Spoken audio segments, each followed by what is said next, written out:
और जैसा कि आप देख पा रहे होंगे, हम इस वीडियो के अंतर्गत जो जनरल साइंस से संबंधित जो क्वेश्चन बने हैं पेपरों में, हम वो डिस्कस कर रहे हैं। और आपने अगर इससे पहले हमने बहुत से वीडियो अपलोड किए हुए हैं इसी चैनल पर, आप देख सकते हैं। जनरल साइंस की प्लेलिस्ट बना रखी है, तो आप जाके विजिट करके देख सकते हैं। जो विभिन्न परीक्षाओं में पूछे हुए क्वेश्चन हम उन्हें ही डिस्कस करते हैं इस वीडियो के अंतर्गत। तो जिसमें से आपका 77 नंबर पहला ही क्वेश्चन है जो पूछा गया है कि निम्नलिखित में से कौन सा है सुदूर संवेदन में प्रयुक्त होने वाले एक सक्रिय संवेदक का एक उदाहरण होगा। इसमें से जैसे ऑप्शन दे रखे हैं कि रेडार होगा, यानी जिसे रडार बोल सकते हैं, उपग्रह फोटोग्राफी होगा, या रेडियोमीटर होगा, या आवेश युग्मित युक्ति होगी।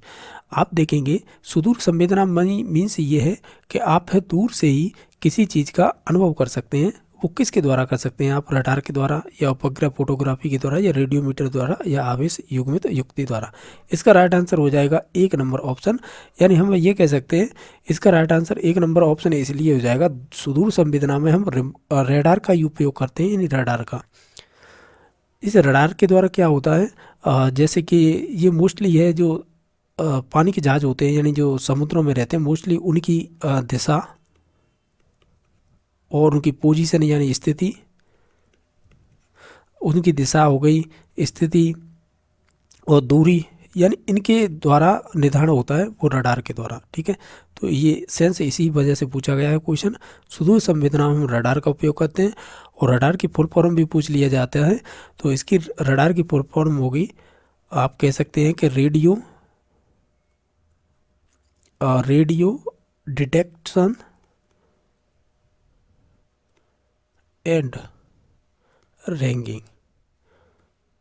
यही होती है रडार की फुल फॉर्म। ठीक है, तो हम ये कहेंगे ये किसी की पोजीशन, डायरेक्शन और जो डिस्टेंस होती है उसे माप सकता है रडार के द्वारा। ठीक है, तो ऑप्शन नंबर इसका 1 सही हो जाएगा। इनके अलावा नेक्स्ट क्वेश्चन नंबर 78 नंबर है, जैसा देख पा रहे होंगे। इसमें पूछा है कि प्रोटीन की अल्पता, यानी प्रोटीन की अल्पता का कारक है। यानी आपसे कह रहा है अगर आप डेफिशिएंसी यानी कमी हो जाए प्रोटीन की, तो उससे कौन सा रोग होता है। हम जानते हैं, क्या जानते हैं, अगर प्रोटीन की कमी हो जाती है बच्चों में, ये छोटे बच्चे होते हैं उन्हीं में होती है, तो उसे क्वाशियोर रोग बोलते हैं। यानी आप ऐसे कह सकते हैं ये पर्टिकुलर प्रोटीन की कमी से होगा। ठीक है, तो इस प्रकार के रोग को हम क्वाशियर रोग कहते हैं। एक और नाम सुना होगा आपने, मेरास्मस रोग, ये भी आपका संबंधित होता है बच्चों से ही। इसमें आपको कार्बोहाइड्रेट और साथ ही साथ आपके प्रोटीन, ये दोनों की कमी से होता है, ये ध्यान रखना है। ये बच्चों में ही होता है। मेरास्मस रोग होता है बच्चों में, होता है कार्बोहाइड्रेट और प्रोटीन की कमी से। और क्वाशियर रोग होता है वो आपका संबंधित होता है केवल प्रोटीन की कमी से। बाकी रिकेट्स है, ये तो विटामिन डी की कमी से होता है, हड्डियाँ टेढ़ी मेढ़ी हो जाती हैं। ठीक है, बाकी स्कर भी है, ये विटामिन सी की कमी से होता है। और बाकी कैरोटीनियमिया है ये, अब ये हमें कन्फर्म नहीं है ये किसकी वजह से होता है। वैसे देखा जाए तो एनीमिया से ही संबंधित होगा ये। बाकी और क्वेश्चन देख लेते हैं।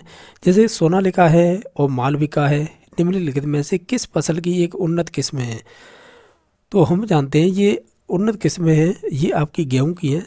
ये पर्टिकुलर आपको ऐसी चीज़ें याद करनी होगी, चावल की किस्म है, चना की किस्म है, मक्के की किस्म है। तो पर्टिकुलर ये सोनालिका और ये मालविका, ये गेहूं की से संबंधित है।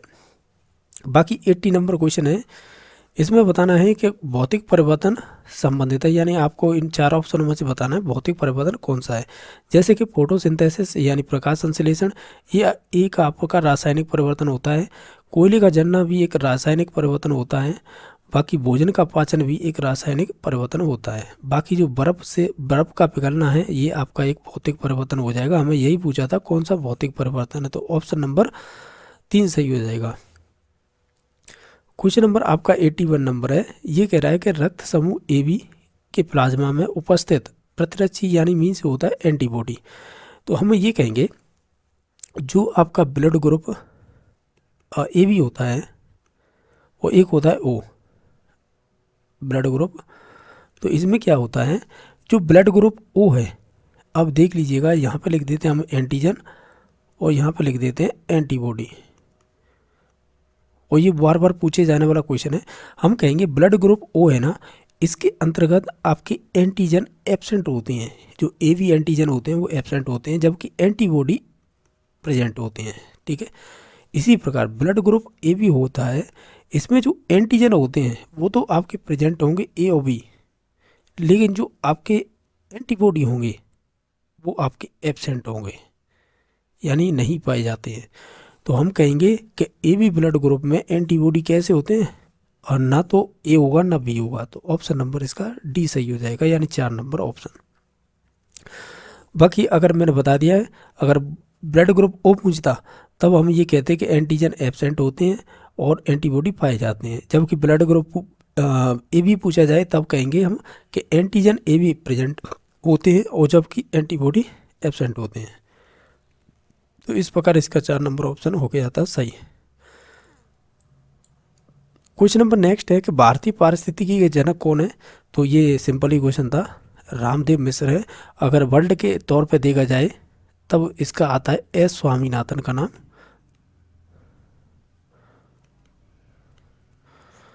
ठीक है। तो ऑप्शन नंबर इसका तो 2 हो जाएगा।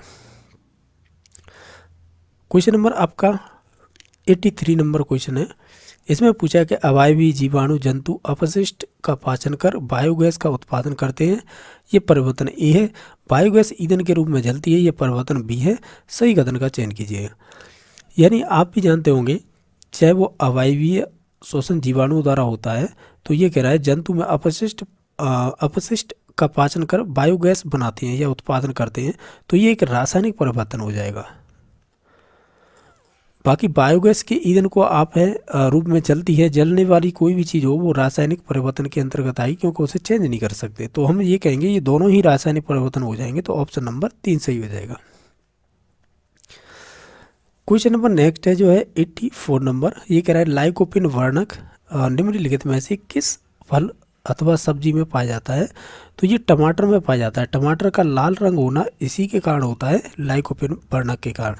और इसमें एक अम्ल पाया जाता है जो आपने सुना होगा, ये भी पूछा जाता है क्वेश्चन कि ऑक्जेलिक अम्ल है वो किस में पाया जाता है, तो वो टमाटर में ही पाया जाता है। तो ऑप्शन नंबर इसका सी सही हो जाएगा। क्वेश्चन नंबर 85 है। ये कह रहा है कि कच्चे रेशम के उत्पादन के लिए किया गया रेशम कीट पालन कहलाता है, तो उसे हम सेरीकल्चर कहते हैं, ठीक है। तो ऑप्शन नंबर इसका 2 सही हो जाएगा, ठीक है। नेक्स्ट देख लेते हैं। बाकी और भी दे रखे हैं, जैसे एपीकल्चर है, ये तो आपके मधुमक्खी पालन से संबंधित। एग्रीकल्चर वो कृषि से संबंधित। फ्लोरिकल्चर जिसमें फलों का अध्ययन किया जाता है। नेक्स्ट देख लेते हैं। ये कह रहा है कि म्यादी बुखार की दृष्टि थे म्यादी बुखार की पुष्टि किस टेस्ट के द्वारा की जा सकती है। म्यादी बुखार को आप इंग्लिश देखिए क्या दे रखा है इसमें, टाइफाइड। हम जानते हैं टाइफाइड होता है वो जीवाणु जनित रोग है, और ये होता है साल्मोनेला टाइफी के जीवाणु के द्वारा। साल्मोनेला टाइफी जीवाणु द्वारा रोग फैलता है ये। और इसके लिए हम अगर पुष्टि करनी है कि हमें हुआ है या नहीं, तो इसके लिए हम करते हैं बिडाल टेस्ट। तो ऑप्शन नंबर इसका 2 सही हो जाएगा, बिडाल टेस्ट करते हैं। नेक्स्ट देख लेते हैं। 87 नंबर क्वेश्चन है। ये कह रहा है मीथेन के अतिरिक्त कौन सी ग्रीन हाउस गैस कृषि क्षेत्रों द्वारा उत्पन्न की जाती है। कृषि क्षेत्र में से वो है ग्रीन हाउस इफेक्ट से ही संबंधित पूछा है। तो हम ये जानते हैं ग्रीन हाउस गैस में अगर हम कृषि से उत्पन्न मानी जाए तो इसमें से कौन सी हो सकती है। देखो SO2 सल्फर डाइऑक्साइड ये तो होती नहीं है। क्लोरोफ्लोरोकार्बन CFC ये आपके रेफ्रिजरेटर यानी जो आपके फ्रिज होते हैं उनसे संबंधित निकलती है ये गैस। बाकी अमोनिया है, तो अमोनिया डायरेक्टली तो वातावरण में पाई नहीं जाती है। ये आपके अमोनियम आयन के रूप में पाई जाएगी, या फिर आपके नाइट्रेट या नाइट्राइट इनके रूप में पाई जाती है जो प्लांट्स एब्जॉर्ब करते हैं। तो हम कहेंगे N2O पाई जाएगी, यानी N2O निकल सकती है, कृषि क्षेत्रों से उत्पन्न हो सकती है, तो वो N2O होगी, जैसे हम नाइट्रस ऑक्साइड बोलते हैं। तो ऑप्शन नंबर इसका कह सकते हैं 2 सही हो जाएगा। क्वेश्चन नंबर आपका है 88 नंबर। इसमें पूछा है कि मधुमक्खियों की कॉलोनी में श्रमिक होते हैं। तो श्रमिक मीन्स वर्कर, और वर्कर होंगे वो आपके होंगे बंदे नर, ठीक है, यानी स्टाइल मेल होंगे। साथ ही साथ आपको ये भी ध्यान रखना है जो भी छत्ता होगा ना मधुमक्खी का छत्ता, उस पर एक रानी होती है, ठीक है, और वो अंडे भी देती है। ये ध्यान रखना है, ये स्टेटमेंट पूछ लिए जाते हैं, अंडे देती है। और साथ ही साथ आपको ये ध्यान रखना है कि जो मधुमक्खी के छत्ते पर जो आपका जो शहद लाया जाता है, तो वो शहद किन के द्वारा लाया जाता है, तो आप याद रख सकते हैं, ये आपके लाया जाता है बंद नर के द्वारा। जैसे कि लीची के फूल हो गए, सरसों के या अन्य चीज़ों से ये एब्जॉर्ब करके लाते हैं, तो ये काम होता है बंद नरों का। ठीक है,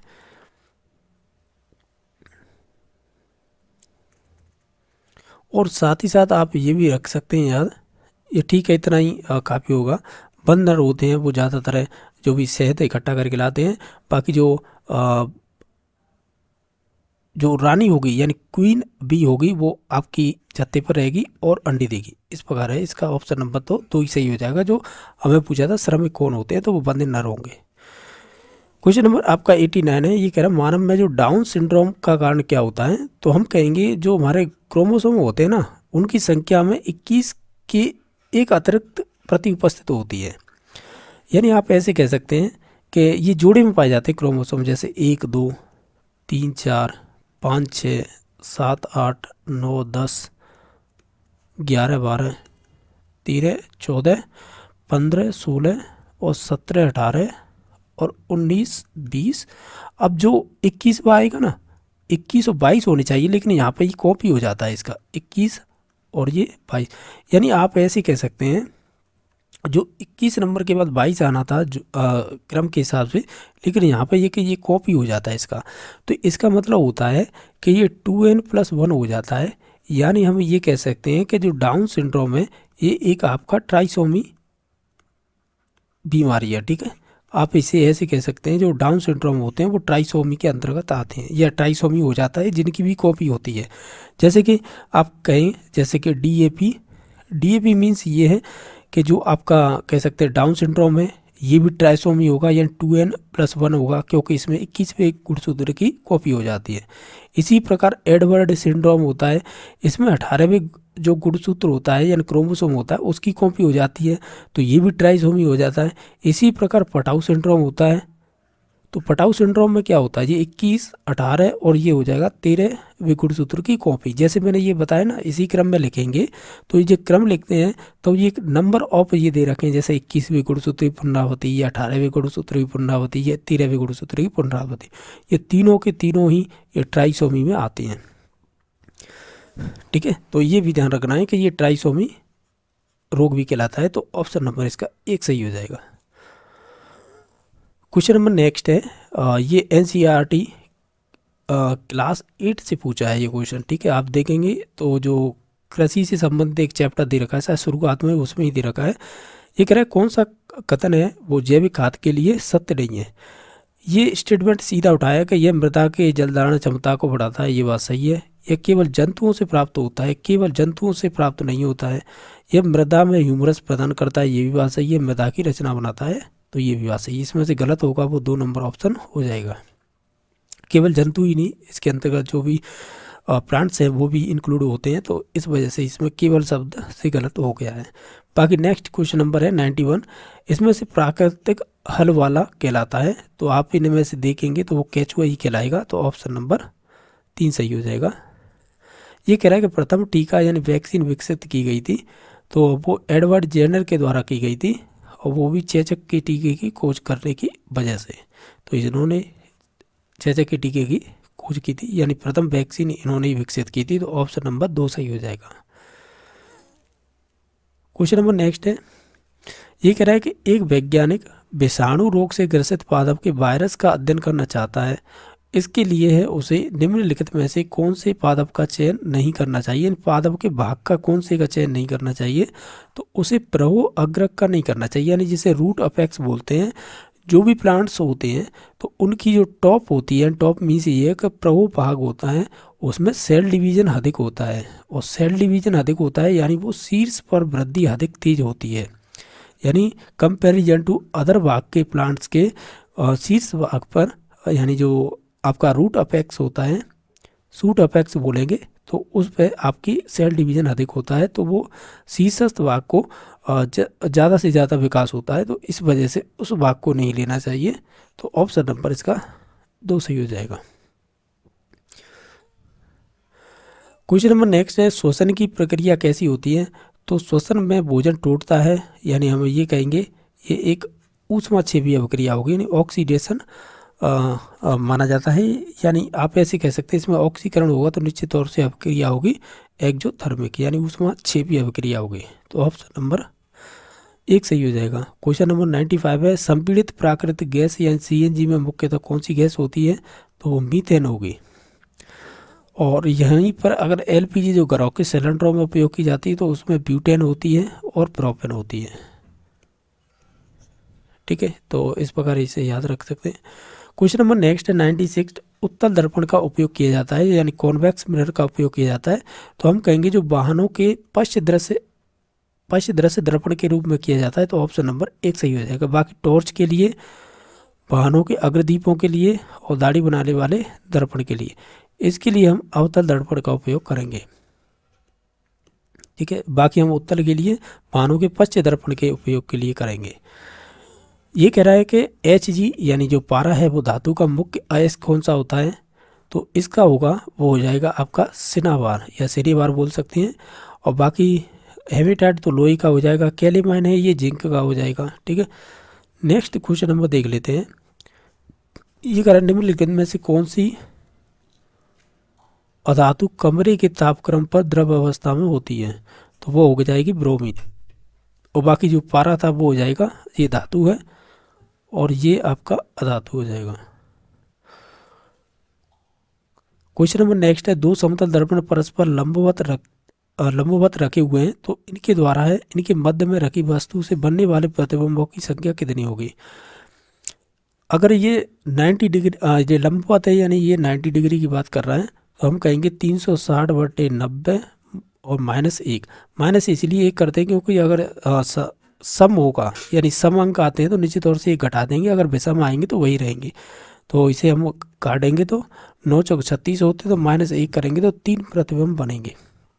या यहाँ पे अगर कोई विषम डिजिट आता है यहाँ पे तो उसे सेम रहने देते हैं।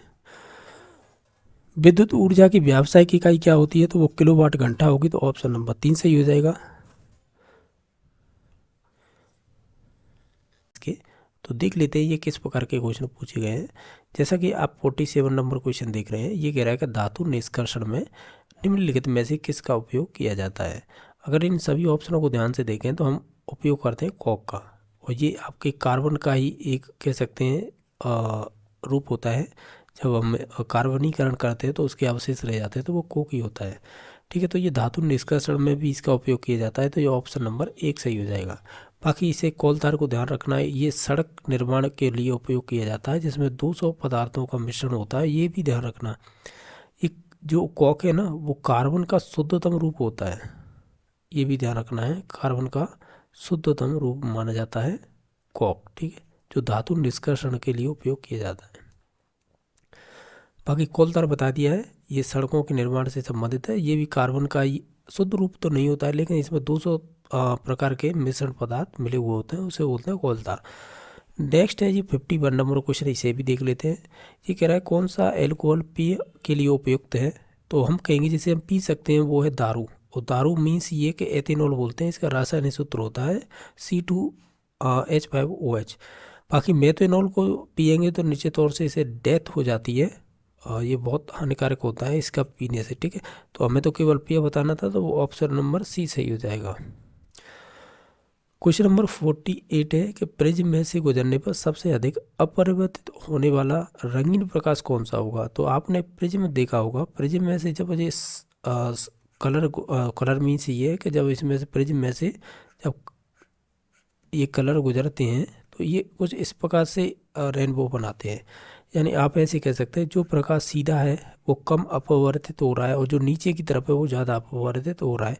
तो निश्चित तौर से यहाँ से हम विबग्योर इसी प्रकार तो लगाते हैं, विबग्योर की ट्रिक GYOR इस प्रकार। यानी आप ऐसे कहते हैं जो ज़्यादा ऊपर है वो नीचे तौर से नीचे आएगा तो ज़्यादा अपवर्तित होगा, और नीचे से ऊपर जाएंगे तो कम अपवर्तित होता है। जी मैंने स्पष्ट नहीं बना पाया है, अगर आप NCERT में चित्र देखेंगे तो उसमें आसान दिखाई देगा, जिसमें से हम कहेंगे जो वायलेट यानी बैंगनी है वो निश्चित तौर से ज़्यादा अपवर्तित रहेगा कोण इसका, ठीक है, कंपेरिजन टू अदर के।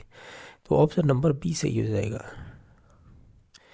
ये कह रहा है क्वेश्चन नंबर 49, किसी चालक का प्रतिरोध समानुपाती होता है, तो हम कहेंगे उसकी लंबाई के समानुपाती होता है। ये आपका विद्युत चैप्टर से पूछा है, यानी ये लंबाई के समानुपाती हुआ उसका प्रतिरोध, तो ऑप्शन नंबर सी सही हो जाएगा।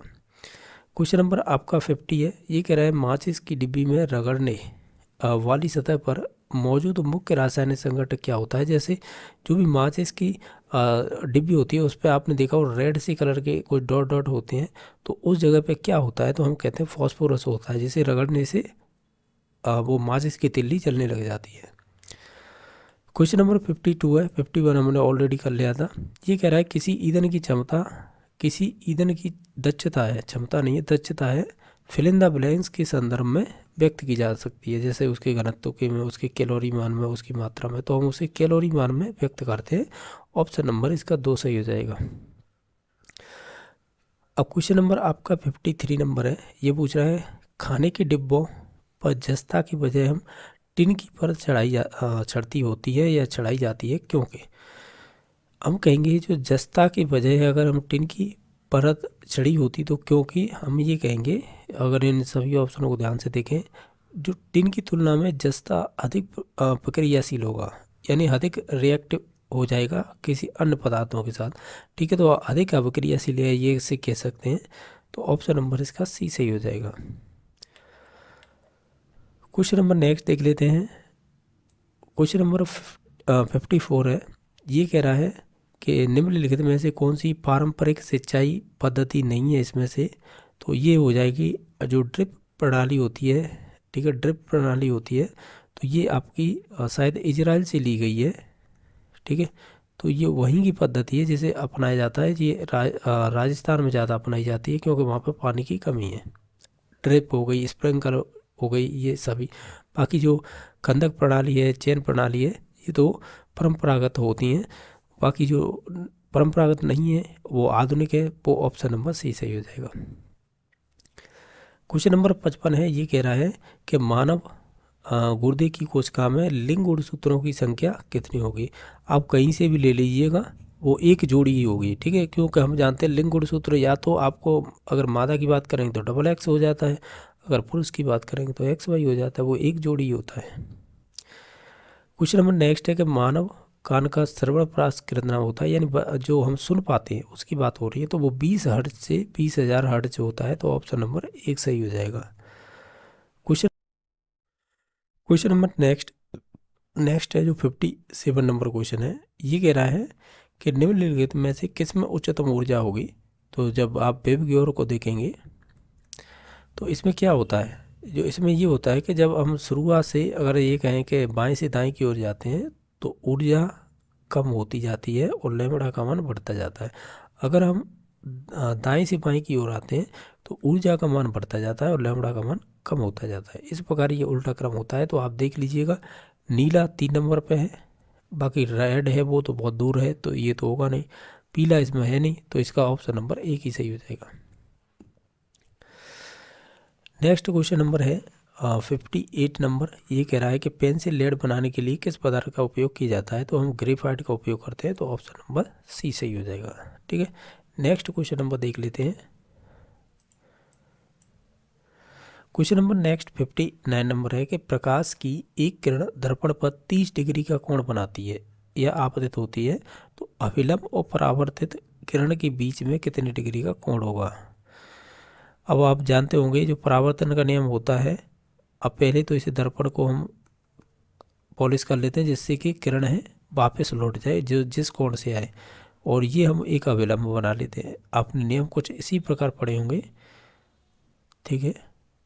अब वो किरण आ रही है ये वाली, तो ये किरण है 30 डिग्री का कोण बना रही है, ठीक है, और बाकी जो क्योंकि जितने कोण से आएगी उतने से ही वापस जाएगी, ठीक है, तो ये भी 30 डिग्री हो जाएगा।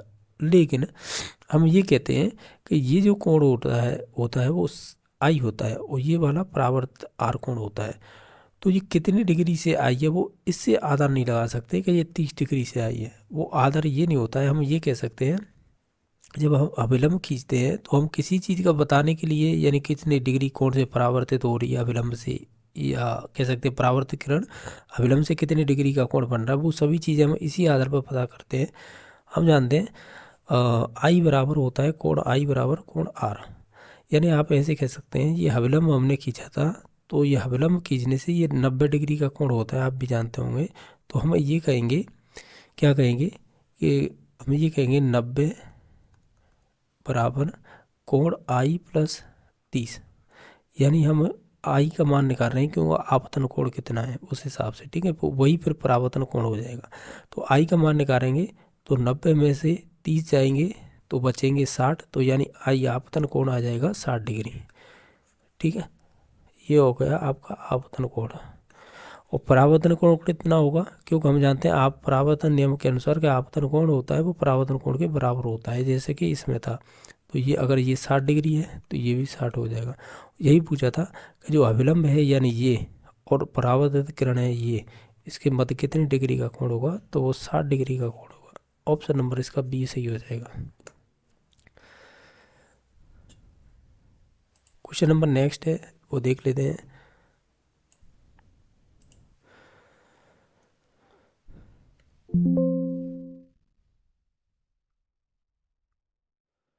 नेक्स्ट क्वेश्चन नंबर कह रहा है, जैसा आप देख पा रहे होंगे, ये कह रहा है आहार नली की दीवारों में संकुचन और विस्तार की गतियाँ कहलाती है, उसे क्रमाकुंचन गतियाँ कहते हैं, ठीक है।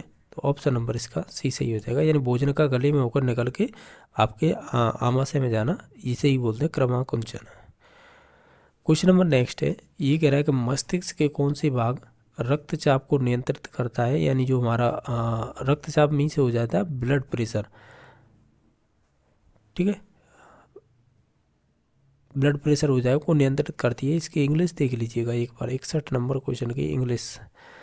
कंट्रोल ब्लड प्रेशर, सही है। Which part of the brain control blood pressure है, यानी मस्तिष्क का कौन सा भाग है जो ब्लड प्रेशर को कंट्रोल करता है। तो वो एक तो पॉन्स होते हैं, एक मेडुला भाग और एक सेरिबेलम। ऑप्शन ही ऐसे दे रखे हैं, ठीक है। तो ऑप्शन नंबर सी सही हो जाएगा। क्वेश्चन नंबर नेक्स्ट है कि कौन सा सबसे कम घर्षण होगा, यानी जो सबसे कम फिसलन होगी उसमें सबसे कम, मतलब ये है कि उसमें घर्षण तो लगेगा ही नहीं, न के बराबर लगेगा, तो वो रोलिंग होती है। ऑप्शन नंबर बी सही हो जाएगा। बाकी फिसलने में घर्षण भी लगता है और आपके स्थैतिक घर्षण में भी लगेगा, लेकिन रोलिंग में सबसे कम घर्षण होगा। ऑप्शन नंबर बी सही हो जाएगा। नेक्स्ट क्वेश्चन नंबर देख लेते हैं।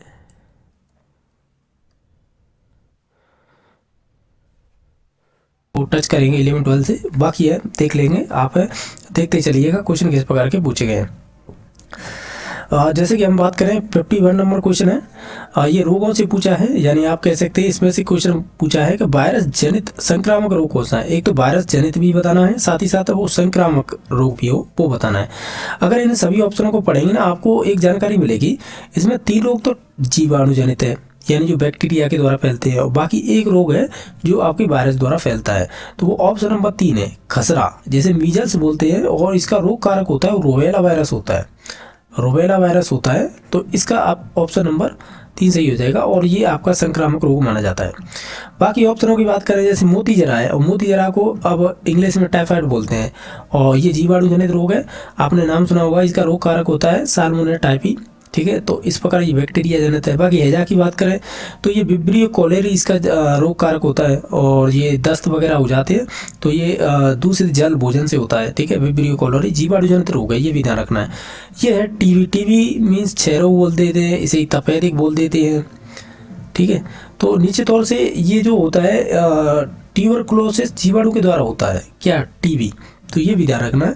तो हमें केवल यही बताना था वायरस जनित रोग कौन सा है, तो वो ऑप्शन नंबर 3 सही हो जाएगा। बाकी सभी जीवाणु जनित रोग थे, ठीक है। नेक्स्ट क्वेश्चन नंबर देख लेते हैं। क्वेश्चन नंबर 52 पूछा है कि जो टीका होता है, जो मोतीजरा, ये हमने अभी बात की थी, आपने देखा हो पिछले क्वेश्चन में यहाँ पे भी पूछा गया था, ये ऑप्शन पहले में रख के पूछा था कि टाइफाइड को सुरक्षा प्रदान करेगा, कौन सा करेगा इसमें से? जैसे डीपीटी तो 3 रोगों को सुरक्षा करता है, इसका एक टीका दिया जाता है डीपीटी का, जिसमें डिप्थीरिया आता है, परट्यूटिस आता है और आपका टेटनस आता है। इसके लिए एक अलग से टीका दिया जाता है बच्चों में। बाकी बात करें बीसीजी का टीका, तो ये जो टीबी हमने पढ़ा ना तपेदिक, ये उसी से संबंधित दिया जाता है बीसीजी का टीका, ठीक है। इसमें बैसिलस कॉलमेटिक ग्वानिन होता है, तो ये उससे संबंधित है। बाकी ओपीवी इसे बोलते हैं ओरल पोलियो वैक्सीन होती है, ये बच्चों को ही दी जाती है, आपको मालूम होगा, तो ये उससे संबंधित है। तो हमें पूछा था टाइफाइड मीन्स होता है ये आपका एक तरह से फीवर ही है, तो ये इसके लिए हम टीएवी यूज करते हैं। टीएवी का मतलब क्या होता है? टी से मतलब होता है टाइफाइड, ठीक है, ये तो हो जाएगा टाइफाइड।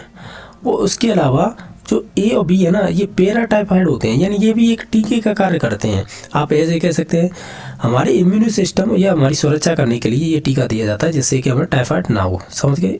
इसका राइट आंसर इस वजह से 2 नंबर ऑप्शन हो जाएगा। बाकी आप समझदार हैं और डीबीटी जानते हैं और पीसीसी जानते हैं, ओपीवी मैंने बता दिया, ये पोलियो से संबंधित वैक्सीन होती है। क्वेश्चन नंबर नेक्स्ट है जो 53 नंबर है, जैसा देख पा रहे होंगे, ये कह रहा है एक अभाव रोग है, यानी डेफिशिएंसी रोग है। यानी आप ऐसे कह सकते हैं जो आप संतुलित भोजन करते हैं ना, जो भी संतुलित भोजन आप करते हैं, तो उसके अंतर्गत आपके भोजन में किसकी कमी है? अब नॉर्मली देखा जाए संतुलित भोजन वो है जो जिसमें सभी पोषक तत्व हों, ठीक है। अब उनमें से मान लीजिएगा आपको भोजन में कार्बोहाइड्रेट की कमी हो गई, यानी आप कुछ दिनों से लगातार कार्बोहाइड्रेट नहीं खा रहे हैं, तो इसका मतलब होता है कि आपको उसकी कमी हो जाएगी, तो निश्चित तौर से वो कमी है रोग में परिवर्तित हो जाती है। उस रोग डायरेक्टली रोग नहीं बोलते, उसे डेफिशिएंसी बोलते हैं, यानी अभावजन, यानी किसी चीज़ का अभाव होना, उसे आप यूज नहीं कर पा रहे, तो इस वजह से इसका नाम वैसे अभावजन है। वैसे देखा जाए डेफिशिएंसी यानी कमी हुई है, तो इस प्रकार है, यानी कार्बोहाइड्रेट की कमी होगी, तो अब इससे कौन सा रोग बनेगा ये हमें बताना होता है। तो देखा जाए तो देखो क्वासियर रोग होता है और मेरास्मस, देखा जाए ये दोनों ही कार्बोहाइड्रेट प्रोटीन की वजह से यानी कमी से होते हैं, और ये बच्चों में होते हैं मोस्टली, तो हम ये कहेंगे क्वासियर और आपका मेरास्मस, ये दोनों रोग ना अभावजन्य रोग माने जाते हैं, यानी आपके भोजन में या तो कार्बोहाइड्रेट की कमी है या प्रोटीन की कमी है। बाकी हीमोफीलिया तो आप जानते होंगे, ये आपके जेनेटिक्स है, यानी आनुवंशिकी रोग है। कैंसर है ना, तो ये कह सकते हैं कैंसर है, ये आपका असंचरित रोग है, यानी एक होते हैं ना संचरणीय, एक होते हैं असंचरणीय, तो ये असंचरणीय रोग है, ये हमेशा सेल डिवीजन से होता है। मोस्टली हम पढ़ते ऐसे हैं नहीं कि, तो कैंसर तो कई प्रकार से हो जाता है, ब्लड कैंसर हो जाता है, टिश्यू कैंसर हो जाता है, और आपका बोन कैंसर हो जाता है, पता नहीं कितने प्रकार के कैंसर के प्रकार होते हैं, लेकिन मोस्टली हम ये कहते हैं कि कैंसर होता है वो असंचरणीय रोग होता है, ठीक है। और बाकी इसमें से ये दोनों तो होंगे नहीं, हमें तो केवल अभावजन बताना था, तो ए और बी हो जाएगा, ए और बी किस ऑप्शन नंबर 4 में हो जाएगा, सही हो जाएगा। बाकी भारत में सर्वाधिक होने वाला तपेदिक रोग है, यानी टीबी सर्वाधिक होता है, तो वो किस प्रकार होता है? जैसे यकृत में होता है, रक्त में होता है, या अस्थि में होता है, या फेफड़ों में होता है। तो हम जानते हैं तपेदिक होगा तो वो मोस्टली लंग्स में होता है, यानी फेफड़ों से संबंधित होगा, क्योंकि ये श्वसन से संबंधित होता है, तो ऑप्शन नंबर 4 सही हो जाएगा। इसका जीवाणु ध्यान रखना, ये जीवाणु जनित रोग होता है, और ये इसका नाम होता है और ट्यूबरक्लोसिस होता है इसका जीवाणु, ठीक है। नेक्स्ट क्वेश्चन नंबर है 55, वायु जनित रोगों का सब कौन सा है? यानी आपको वो रोग बताने जो वायु जनित यानी वायु के द्वारा फैलते हैं। जैसे आप इनमें से क्रॉस कर सकते हैं, जैसे कि वायु जनित, ठीक है, तो ओके देख लेते हैं। जैसे एड्स है, तो ये वायु जनित द्वारा नहीं होता है, तो इसे काट दीजिएगा। मधुमेह है, ये इंसुलिन की कमी से होता है, तो ये वायु जनित रोग नहीं है। और आपका कैंसर है, ये आपका वायु जनित नहीं है, तो ये कट गए, तो ऑप्शन नंबर 1 ही बचेगा, सारस और स्वाइन फ्लू जिसे H1N1 बोलते हैं, और बाकी निमोनिया, ये निमोनिया है ना, ये ध्यान रखना, ये जीवाणु जनित रोग है, ठीक है, ये पक्का ध्यान रखना, क्यों कंफ्यूज करता है। एक तो आपका निमोनिया और एक आपका जुकाम होता है, ये वायरस जनित है, ठीक है, ये भी ध्यान रखना है। तो जो निमोनिया है और वो जीवाणु जनित है, और इसका रोग जनक होता है स्ट्रेप्टोकोकस निमोनी, ठीक है, ये ध्यान रखना है। इसका H1N1 हो जाता है, और ये सभी है वायु जनित रोग हैं, यानी कह सकते हैं वायु के द्वारा फैलते हैं, ऐसे बोल सकते हैं। क्वेश्चन नंबर 56 है, ये कह रहा है कि इरिथ्रोब्लास्टोसिस फेटालिस रोग होता है। तो ये आप जब इम्यून सिस्टम पढ़ेंगे ना, क्लास 10th NCERT पढ़ेंगे तो उसमें दे रखा है। आप देखेंगे ये 12th का क्वेश्चन है, कह सकते हैं लेवल का है, और उन्हीं में बनते हैं ये इम्यून सिस्टम। जैसे हम IAIE पढ़ते हैं तो उन्हीं से संबंधित है। तो उसमें क्या होता है कि जो पति होगा वो RH पॉजिटिव होना चाहिए और माता है RH नेगेटिव वाली होती है। तो निश्चित तौर से ये आपको इरिथ्रोब्लास्टोसिस फेटालिस रोग से ग्रसित हो जाती हैं। यानी इसका मतलब ये होता है, अगर आप RH पॉजिटिव हैं और आप कह सकते हैं जो पति है वो RH पॉजिटिव है और जो आप उसकी पत्नी है वो RH नेगेटिव है, तो इसका जो पहली संतान होगी ना वो तो नॉर्मली हो जाएगी, जो सामान्य होती है, ठीक है। लेकिन जो सेकंड संतान होगी ना तो वो निश्चित तौर से उसकी डेथ हो जाती है, क्योंकि इसके खिलाफ जो आपके इरिथ्रोब्लास्टोसिस फेटालिस ये रोग होता है, इसके खिलाफ है एंटीबॉडी बन जाते हैं। तो अगली बार जब गर्भधारण होता है तो निश्चित तौर से वो वहाँ पे उसे जो सेकंड जेनरेशन के रूप में जो भी बच्चा बन रहा है तो उसे मार देते हैं, ठीक है। अगर आपको इसकी जानकारी है तो उससे पहले कुछ घंटे पहले ये टीका लगाया जाता है इसका रोगन का, तो आप उसे लगवा सकते हैं, तो जिससे कि सेकंड बच्चा नॉर्मल हो सकता है। अदरवाइज निश्चित है वो मरना है, क्योंकि ये आप साइंटिफिक तौर पर आप साइंस जब 10th की पढ़ेंगे या 11th 12th पढ़ेंगे उसमें से ये सभी जानकारी दे रखी है। नॉर्मली हमें तो एक व्यवहार के तौर पर पूछा गया है कि इसमें RH पॉजिटिव पुरुष होता है और महिला होती है RH नेगेटिव, तब ये इरिथ्रोब्लास्टोसिस फेटालिस रोग होता है, ठीक है। तो ऑप्शन नंबर इसका 4 सही हो जाएगा। क्वेश्चन नंबर 57 है, सबसे कम पाए जाने वाले रक्त समूह कौन सा है? तो इसमें से सबसे कम पाया जाता है वो AB होता है, जो 8.94 है % ऑल वर्ल्ड में, और बाकी सर्वाधिक पाया जाता है वो ब्लड ग्रुप कह सकते हैं वो पाया जाता है। ये भी ध्यान रखना है। तो ये हमें पूछा था कम, तो हो जाएगा ऑप्शन नंबर 4 सही। क्वेश्चन नंबर नेक्स्ट है, एक लाल मूंगा क्या है? रेड मूंगा ये एक जंतु उत्पाद होता है, यानी आप ऐसे कह सकते हैं जब आप समुद्र या एस चिन्ह या डेल्टा देखते हैं वहाँ पे पाए जाते हैं ये, ठीक है। और मोस्टली ये है कि जिनके नज़दीक नदी गुजर रही हो, जो बड़ी वाली नदी हो, ऐसे नहीं कि वो सूख जाए, यानी 12 वाली हो, वहाँ पे देखना ये चीज़ें मिलती है, जैसे लाल मूंगा वगैरह। वैसे तो ये समुद्र में मिलती है, देखा जाए समुद्र हो गए, बड़े बड़े एस चिन्ह हो गए, डेल्टा हो गए, वहाँ पर मोस्टली मिल ही जाते हैं ये, ठीक है। तो ऑप्शन नंबर 2 सही हो जाएगा। ये कह रहा है कि हाथी के दांत टस्क रूपांतरित होते हैं, यानी मॉडिफाई किसके होते हैं? ये आपसे कह रहा है कि हम ये भी कहावत सुनते हैं कि हाथी के दांत देखने के अलग होते हैं, देखने के अलग होते हैं और खाने के अलग होते हैं। तो वो दिखाने वाले होते हैं ना, वही दांत पूछ रहा है। ये जो दांत होते हैं हाथी के, तो दिखाने वाले जो बाहर 2 दिखाई देते हैं हमें, तो ये वाले दांत किस प्रकार के होते हैं? कैनाइन होंगे या आपके इंसाइजर होंगे या इंसाइजर या मोलर? तो ये आपके दांत होते हैं वो अपर इंसाइजर होते हैं, यानी आप ऐसे कह सकते हैं जो हाथी के दांत देखने वाले होते हैं उन्हें इंसाइजर दांत कहते हैं, कृतनक, ठीक है। तो ऑप्शन नंबर इसका 2 सही हो जाएगा। एक ध्यान रखना, इसमें ये भी पूछा गया था निचला वाला या ऊपर वाला, तो ऊपर वाले होते हैं, ठीक है। तो ऑप्शन नंबर 2 सही हो जाएगा। क्वेश्चन नंबर नेक्स्ट है, क्विनिन है को प्राप्त किया जाता है सिनकोना के वृक्ष के। तो सिनकोना है ना, ये प्राप्त की जाती है छाल से प्राप्त की जाती है, जिसे हम बार्क बोलते हैं। आपने ये चीज़ देखा होगा कि जो हम सिनकोना के वृक्ष से हम जो छाल प्राप्त करते हैं ये, या क्विनिन दवा प्राप्त करते हैं, ये क्यों करते हैं? आपने नाम सुना होगा, मलेरिया रोग सुना होगा, जो मादा एनाफिलीज मच्छर के द्वारा होता है। तो ये प्रोटोजोआ जनित रोग होता है, प्रोटोजोआ जनित रोग होता है। तो इससे कह सकते हैं ये बीमारी में उपयोगी है, यानी इसे छाल से जो मलेरिया रोग हो जाता है इसमें फ़ायदा होता है, तो इस वजह से इसका उपयोग किया जाता है। तो ऑप्शन नंबर 3 सही हो जाएगा। ये कह रहे हैं मधुमक्खी पालन को क्या कहते हैं? तो मधुमक्खी पालन को आप एपीकल्चर कहेंगे, ठीक है। बाकी सेरीकल्चर है वो रेशम कीट से संबंधित होता है। सिल्वीकल्चर है, सिल्वीकल्चर किसे कहते हैं? सिल्वीकल्चर का मतलब होता है वन संवर्धन, यानी जो आपने फॉरेस्ट है उनका हम कंजर्वेशन कर पाए। बाकी जलीय संवर्धन मतलब एक्वा कल्चर से संबंधित है, जो समुद्र वगैरह होते हैं उनसे संबंधित है। बाकी नेक्स्ट क्वेश्चन नंबर आप देख पा रहे होंगे, ये पूछा है रेशम सिल्क बना होता है, यानी आपने देखा होगा जो रेशम सिल्क होता है वो धागेनुमा स्ट्रक्चर दिखाई देती है, तो वो उसमें जो धागे होते हैं वो काय के मतलब किससे बने होते हैं? तो वो फाइब्रोन, यानी जिसे फाइब्रोन प्रोटीन बोल सकते हैं। तो ऑप्शन नंबर 4 सही हो जाएगा। ये कह रहा है कि इसमें से एक तना क्या है? और तना होता है वो आलू होता है। आलू के साथ याद रख सकते हो आप है अदरक। अदरक के अलावा और क्या याद रख सकते हैं? अदरक के अलावा हल्दी आ जाएगी, निश्चित तौर से आ जाएगी, तरह में ही आती है। तो ऐसे याद रख सकते हैं। तो ऑप्शन नंबर 1 सही हो जाएगा। इस क्वेश्चन को जोड़ रहे हैं क्योंकि ये डिलीट किया गया था, इसमें एक से अधिक ऑप्शन सही हैं। बाकी 65 नंबर क्वेश्चन है, पेड़ जिसके पत्ता का उपयोग है मेहंदी यानी जो हीना मेहंदी आती है आपने सुना होगा के रूप में किया जाता है, तो इसे लासोनिया बोलते हैं। तो ऑप्शन नंबर 4 सही हो जाएगा। ये फैक्चुअल क्वेश्चन है, रटने वाली चीज़ है ये। तो बाकी 66 नंबर क्वेश्चन है कि एक खरपतवार नाशक कौन सा है इसमें से, तो वो हम पढ़ते आ रहे हैं शुरू से 2,4-D होता है, वो एक खरपतवार नाशक होता है। क्वेश्चन नंबर नेक्स्ट है, एक्टिनोमाइसिन यानी जिसे प्रतिजैविक को प्राप्त किया जाता है किससे, जैसे कि वायरस है, बैक्टीरिया है, शैवाल है, कवक है, तो हम इसे कवक से प्राप्त करते हैं। तो ऑप्शन नंबर 3 सही हो जाएगा।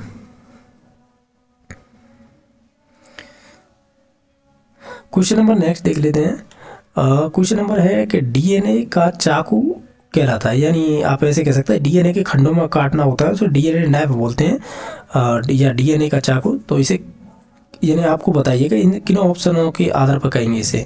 तो हम कहेंगे डीएनए जब आरएनए हम पढ़ते हैं तो उसमें देखते हैं कि प्रतिबंधित एंडोन्यूक्लियेज, रेस्टिकेशन एंडोन्यूक्लियेज बोलते हैं। ये मतलब ये डीएनए के जो भी खंड होते हैं उन्हें काटने के लिए होता है ये, तो हम इसे बोलते हैं प्रतिबंधित एंडोन्यूक्लियेज। ठीक है, तो ऑप्शन नंबर इसका 3 सही हो जाएगा। एक लाइगेज भी याद रखना, ये डीएनए के खंडों को जोड़ता है, यानी ये जोड़ने का कार्य करता है और ये तोड़ने का कार्य करता है, यह खंडों में तोड़ने का कार्य करता है। ठीक है, तो ऑप्शन नंबर 3 सही हो जाएगा। ये कह रहे हैं काइरेमिक यानी काइमेरिक डीएनए है वो कहलाता है, ये पुनर्योगेज डीएनए कहलाता है। रिकॉम्बिनेट यानी कि इससे बहुत सारी चीज़ें प्रति बनाई जा सकती हैं पुनर्योगी डीएनए से, या आप कह सकते हैं रिकॉम्बिनेट डीएनए के द्वारा। क्वेश्चन नंबर नेक्स्ट है, बंदर का क्लोन क्या होगा, इनमें से बताना है। तो बंदर का क्लोन एंट्री होगा। ये क्वेश्चन फैक्चुअल है। ठीक है, तो ये अब इसमें से बताना है कि ट्रांसजेनिक आपका जंतु कौन सा है, तो इसे जीव बोलेंगे। तो ये भी फैक्चुअल है। इसरो का मुख्यालय कहाँ पर है, ये अच्छा क्वेश्चन है। ये आपका चाहे तो जीके का मान लीजिए या जनरल साइंस का या पर्यावरण अध्ययन का, ये कहीं ना कहीं तो टपक जाते हैं ऐसे क्वेश्चन जब आप कंपटीशन की तैयारी करते हैं तब। तो ये है इंडियन स्पेस रिसर्च ऑर्गेनाइजेशन, तो ये बेंगलुरु में है। तो ऑप्शन नंबर 3 सही हो जाएगा। ये लिख रखा है स्पुतनिक, ये रूस से संबंधित है। तो स्पुतनिक 2 में भेजे गए कुत्ते का नाम क्या था, तो वो लाइका था। ठीक है, ऑप्शन नंबर 2 सही हो जाएगा।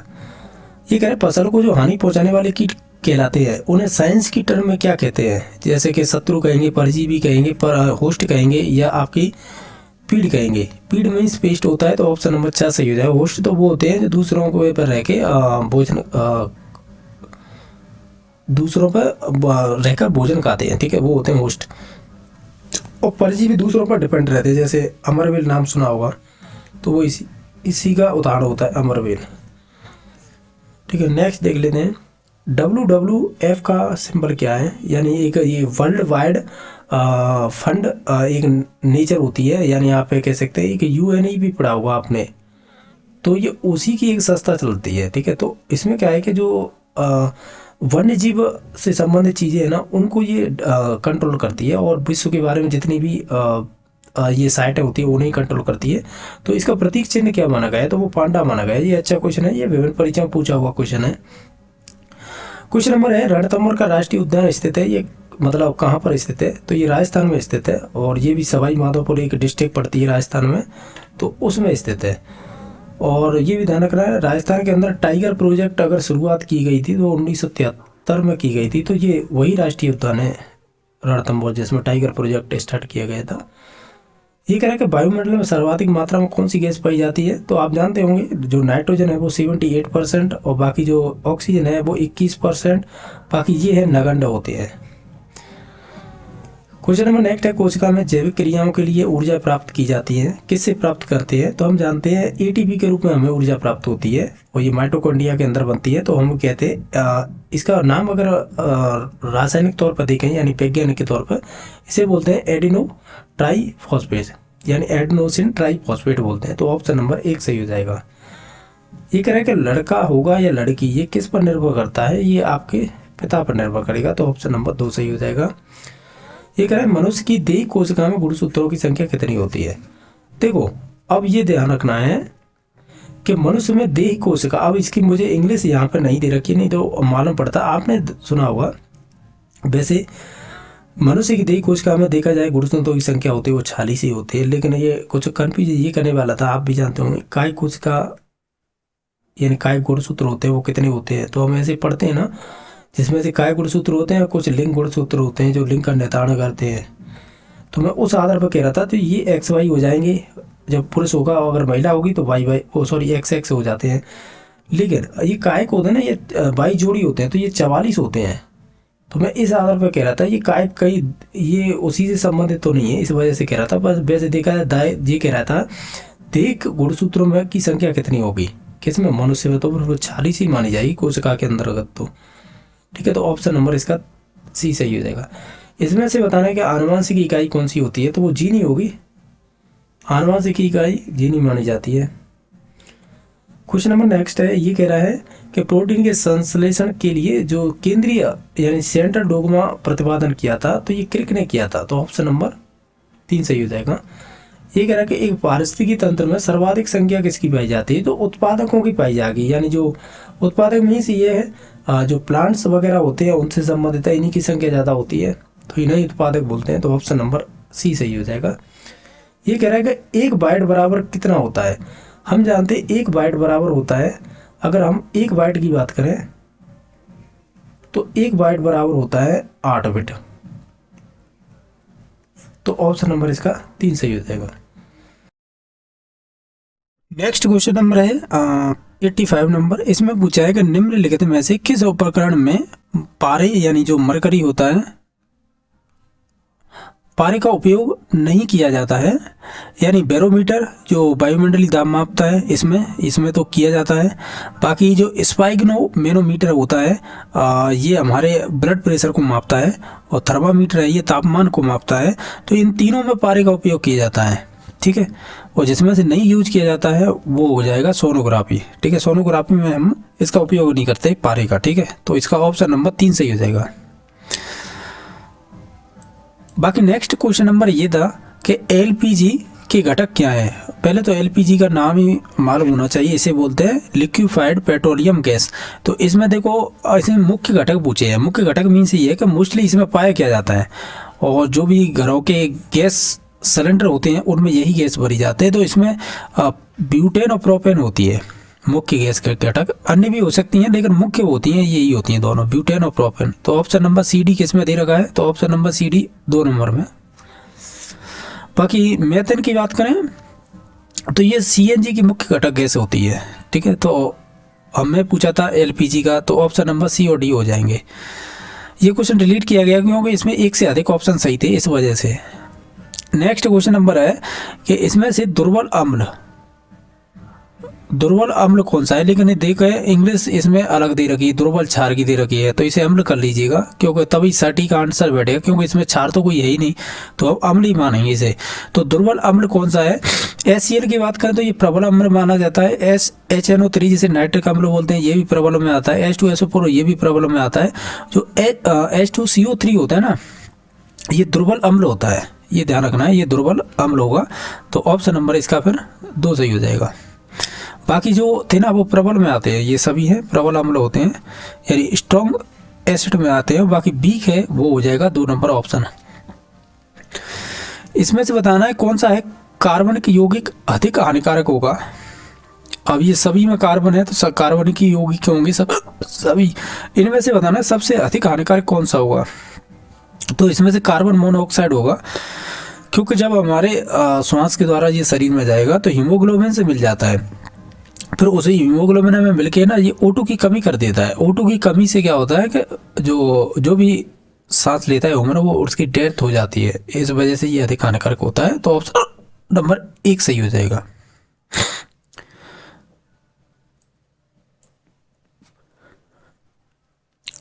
क्वेश्चन नंबर नेक्स्ट है, इसमें पूछा है नैनो प्रौद्योगिकी जिसे हम नैनो टेक्नोलॉजी कहते हैं ये किस आकार की संरचनाओं का अध्ययन करती है। तो ये 100 नैनोमीटर से भी छोटी होती है, तो उन्हें भी ये देख सकती है। तो ऑप्शन नंबर 1 सही हो जाएगा।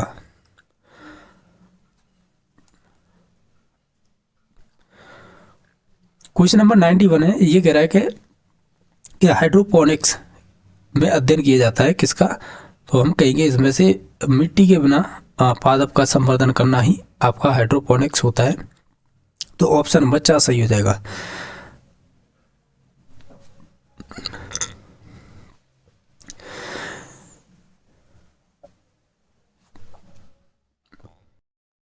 नेक्स्ट क्वेश्चन नंबर है, जैसा देख पा रहे होंगे, ये है 92 नंबर क्वेश्चन है। ये पूछा है कि किस नेत्र रोग में द्विअवतल यानी जिसे बाइकॉनकेव बोलते हैं लेंसों का उपयोग किया जाता है। तो मैंने यहाँ पर ट्रिक लिखी है, इसे दूना बोलते हैं। डी से हो जाएगा दूरदृष्टि दोष, इसमें हम उत्तल लेंस का उपयोग करेंगे। और एन का मतलब हो जाएगा निकट दृष्टि दोष के लिए हम अवतल लेंस का उपयोग करेंगे। तो अवतल लेंस को कॉनकेव लेंस बोलते हैं। लेंस तो नहीं, कॉनकेव को अवतल ही बोलते हैं, लेकिन उसमें बाई लग रहा है, इससे कोई फर्क नहीं पड़ेगा। लेकिन हम ऑप्शनों के आधार पर जाएंगे तो वो निकट दृष्टि दोषी हो जाएगा। तो ऑप्शन नंबर इसका 2 सही हो जाएगा। ये कह रहा है कि अंतरिक्ष यान में कल्पना चावला की मृत्यु हुई थी, वो आपको यान का नाम बताना है। तो वो कोलंबिया एक आपका कह सकते हैं अंतरिक्ष यान था, उसमें हुई थी। इसमें सीएनजी का प्रमुख घटक बताना है, और इसे हम इसकी फुल फॉर्म देखें तो कंप्रेस्ड नेचुरल गैस होता है। तो इसमें जो मुख्य घटक होता है इसका वो मीथेन गैस होती है। तो ऑप्शन नंबर 1 सही हो जाएगा। इसमें से बताना है एक ऑक्सीकारक कौन सा है। ऑक्सीकारक जिसमें ऑक्सीजन अधिक होती है मोस्टली वही ऑक्सीकारक हो जाता है। तो ऑप्शन नंबर 1 सही हो जाएगा, जिसे KMnO4 बोलते हैं, पोटेशियम पोटेशियम पर मैग्नेट बोलते हैं, KMnO4। ठीक है, तो ऑप्शन नंबर 1 सही हो जाएगा। ये कह रहा है कि विद्युत बल्ब में कौन सी गैस भरी जाती है। तो विद्युत जो भी बल्ब होते हैं उनमें हम हमेशा ही ऑर्गन गैस भरेंगे। तो ऑप्शन नंबर 2 सही हो जाएगा। ये कह रहा है कि एयर कंडीशनर का कार्य करता है, यानी जो घर में एसी लगाई जाती हैं तो वो क्या कार्य करती हैं। तो हम कहेंगे पहली बात, इन ऑप्शनों को देखें तो एक तो कमरे का ताप नियंत्रण करती हैं, ये बात सही है। CO2 की सांद्रता भी नियंत्रित करती हैं, यानी सांद्रता मीन्स ये है कि CO2 की मात्रा अधिक हो जाती है तो उससे तापमान बढ़ता है, और जबकि उसे कंट्रोल रखेंगे तो तापमान कम रहेगा। जैसे भी एरिया की बात करें, या कोई हॉल हो सकता है या कोई अन्य चीज़ें। ठीक है, तो बी और सी किस में है, तो बी और सी 3 नंबर ऑप्शन में, तो यही राइट आंसर हो जाएगा। ये कह रहा है तरल नाइट्रोजन का ताप होता है। तो मोस्टली आप नाइट्रोजन आपने देखी होगी, इसका जो तापमान देखा जाता है वो माइनस में होता है, -197 डिग्री सेंटीग्रेड होगा। तो ऑप्शन नंबर इसका सी सही हो जाएगा। ये कह रहा है कि उस उपकरण का नाम बताइएगा जो दिष्ट धारा को प्रत्यावर्ती धारा में परिवर्तित करते यानी चेंज करे। ठीक है, एक होता है AC से हम DC में चेंज करते हैं, एक होता है DC से AC में चेंज करते हैं। तो मोस्टली अब बैटरी से आपको AC यानी जो घर में आने वाली करंट है वो बनानी है, तो वो इन्वर्टर के थ्रू बना सकते हैं आप। ठीक है, बाकी विद्युत मोटर है तो ये तो विद्युत ऊर्जा को यांत्रिक ऊर्जा में चेंज करेगी। ठीक है, बाकी जनरेटर की बात करें तो जनरेटर में क्या होता है, जनरेटर होता है वो यांत्रिक ऊर्जा को विद्युत ऊर्जा में बदलता है। ठीक है, तो ऑप्शन नंबर सी सही हो जाएगा इसका।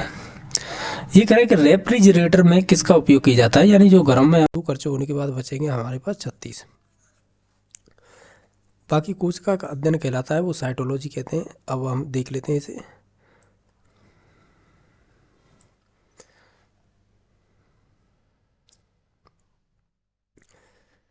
हमने देखा था लास्ट में जो कोशिका का अध्ययन कहलाता है साइटोलॉजी। क्वेश्चन नंबर 16 है कि जैव विकास को सर्वप्रथम किसने समझाया था। तो वो लैमार्क ने समझाया था। आपने जिराफ पढ़ा होगा, जिराफ की गर्दन लंबी होना, तो वो इसी से संबंधित है। क्वेश्चन नंबर 17 है कि जीवधारियों के वर्गीकरण का अध्ययन क्या कहलाता है। तो हम उसे कहते हैं टैक्सोनॉमी। क्वेश्चन नंबर नेक्स्ट है कि जीव विज्ञान शब्द का सर्वप्रथम किसने प्रयोग किया था। वो आपके लैमार्क और ट्रेविरेनस ने किया था। तो ऑप्शन नंबर बी सही हो जाएगा। क्वेश्चन नंबर 19 पर है कि कौन सा जीव मोनेरा जगत में शामिल नहीं है। तो हमने देखा था मोनेरा में जीवाणु भी आते हैं, नील हरित भी आते हैं, माइकोप्लाज्मा आती है, लेकिन कवक नहीं आता है। कवक फिर किस में आता है, ये प्रोटिस्टा में आता है। क्वेश्चन नंबर आपका 20 पर है कि विषाणु किस जगत में शामिल किए जाते हैं।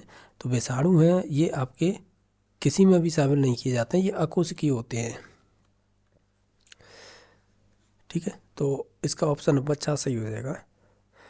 अभी हम देख लेंगे अकोशिकीय क्यों कहते हैं, इसका भी क्वेश्चन आएगा आगे। ये कह रहा है 5 जगत वर्गीकरण प्रणाली प्रस्तुत करने वाले वैज्ञानिक कौन से थे। तो RH विटेकर थे, इन्हें शॉर्ट नाम विटेकर बोलते हैं। वैसे RH विटेकर नाम था इनका पूरा।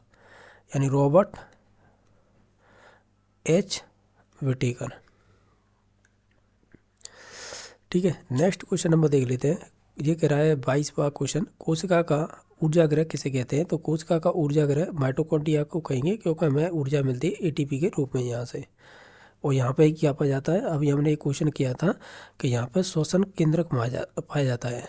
श्वसन केंद्रक मीन्स ये है कि यहाँ पे आपका जो हमें ऊर्जा एटीपी के रूप में मिलती है ना, उसे हम बोलते हैं श्वसन केंद्रक पाया जाता है, जो ऊर्जा को हमें एटीपी के रूप में प्रोवाइड कराता है। किस वैज्ञानिक ने जीव द्रव्य को जीवन का भौतिक आधार कहा है? तो ये आपके हेक्सले थे, इन्होंने कहा था। तो ऑप्शन नंबर बी सही हो जाएगा। ये कह रहा है कोशिका का सिद्धांत यानी सेल थ्योरी किसने प्रतिपादित की थी? तो वो स्लाइडन और स्वान ने की थी। तो ऑप्शन नंबर 1 सही हो जाएगा। क्वेश्चन नंबर 25 भाई, मानव शरीर में पाई जाने वाली सबसे छोटी कोशिका कौन सी होती है? तो वो होती है आपके स्पर्म होते हैं, यानी शुक्राणु बोलते हैं जिसे। तो ये स्पर्म होते हैं ना, ये सबसे छोटी कह सकते हैं कोशिका मानी जाती है। ठीक है, तो ऑप्शन नंबर इसका बी सही हो जाएगा। क्वेश्चन नंबर नेक्स्ट है कि शरीर में पाई जाने वाली सबसे बड़ी कोशिका कौन सी होती है? तो उसे बोलते हैं हम तंत्रिका कोशिका। तो ऑप्शन नंबर 3 सही हो जाएगा। नेक्स्ट क्वेश्चन नंबर देख लेते हैं।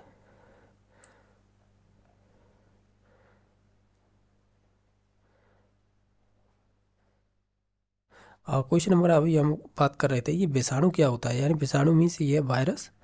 तो वायरस के बारे में बात करें तो ना तो ये कोशिकीय होता है, ना ये कोशिकीय होता है, ना बहुकोशिकीय, तो अकोशिकीय होता है।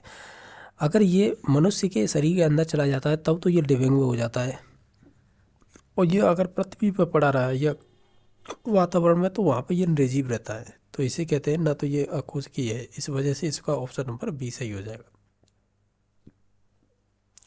क्वेश्चन नंबर नेक्स्ट है, कोशिका के केंद्रक का विभाजन कहलाता है? अगर कोशिका के केंद्रक की बात कर रहे हैं, ठीक है, तो आप ऐसे कह सकते हैं,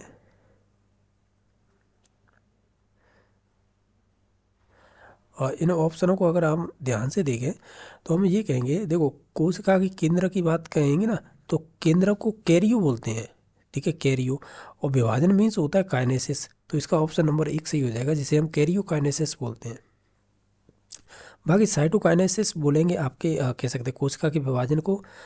न्यूकाइनेसिस इसे मालूम नहीं है। बाकी क्रोमोकाइनेसिस बोलते हैं गुणसूत्रों का विभाजन होना। ठीक है, तो इसका तो ऑप्शन नंबर 1 सही हो जाएगा। क्वेश्चन नंबर 29 है, कोशिका के अंदर कौन सा अंग है जो प्रोकैरियोटिक कोशिका की तरह व्यवहार करता है? ये अच्छा क्वेश्चन है। तो हम कहेंगे कोशिका के अंदर कौन सा अंग है जो प्रोकैरियोटिक कोशिका की तरह व्यवहार करता है? तो जैसे कि इसमें से ऑप्शन अगर ध्यान से देखें तो वो हो जाएगा आपका माइटोकॉन्ड्रिया। ऑप्शन नंबर 1 सही हो जाएगा। एटीपी का निर्माण कहाँ पर होता है? ये मैंने अभी बता दिया था, ये माइटोकॉन्ड्रिया के अंतर्गत ही होगा। एटीपी किसकी इकाई है, यानी यूनिट किसकी है एटीपी? तो हम कहेंगे ये ऊर्जा की होती है, क्योंकि ऊर्जा का ही रूप होती है एटीपी। क्वेश्चन नंबर नेक्स्ट है कि द्विनाम पद्धति के प्रतिपादक कौन है, यानी प्रोपाउंडर? तो ये थे आपके कैरोलस लीनियस। तो कैरोलस लीनियस बोलते हैं इनका पूरा नाम, लेकिन लीनियस दे रखा है, तो ऑप्शन नंबर 1 ही सही हो जाएगा। ये कह रहा है कि जीवाणु में कौन सा राइबोसोम पाया जाता है? तो ये अच्छा क्वेश्चन है। तो ध्यान रखना है आपको, अगर हम बात करें इसकी राइबोसोम कौन सा प्रकार का पाया जाता है जीवाणुओं में, तो ये पाया जाता है आपका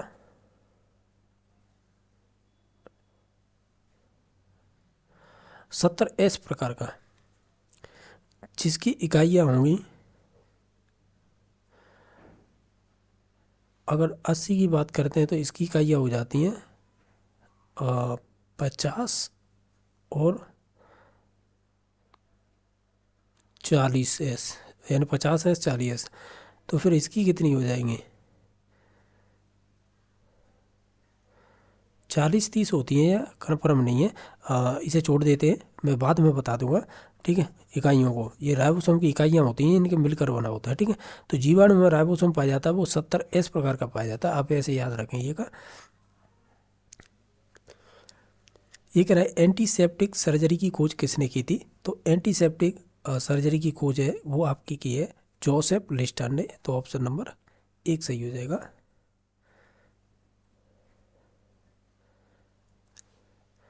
क्वेश्चन नंबर आपका 35वां है, इसमें पूछा है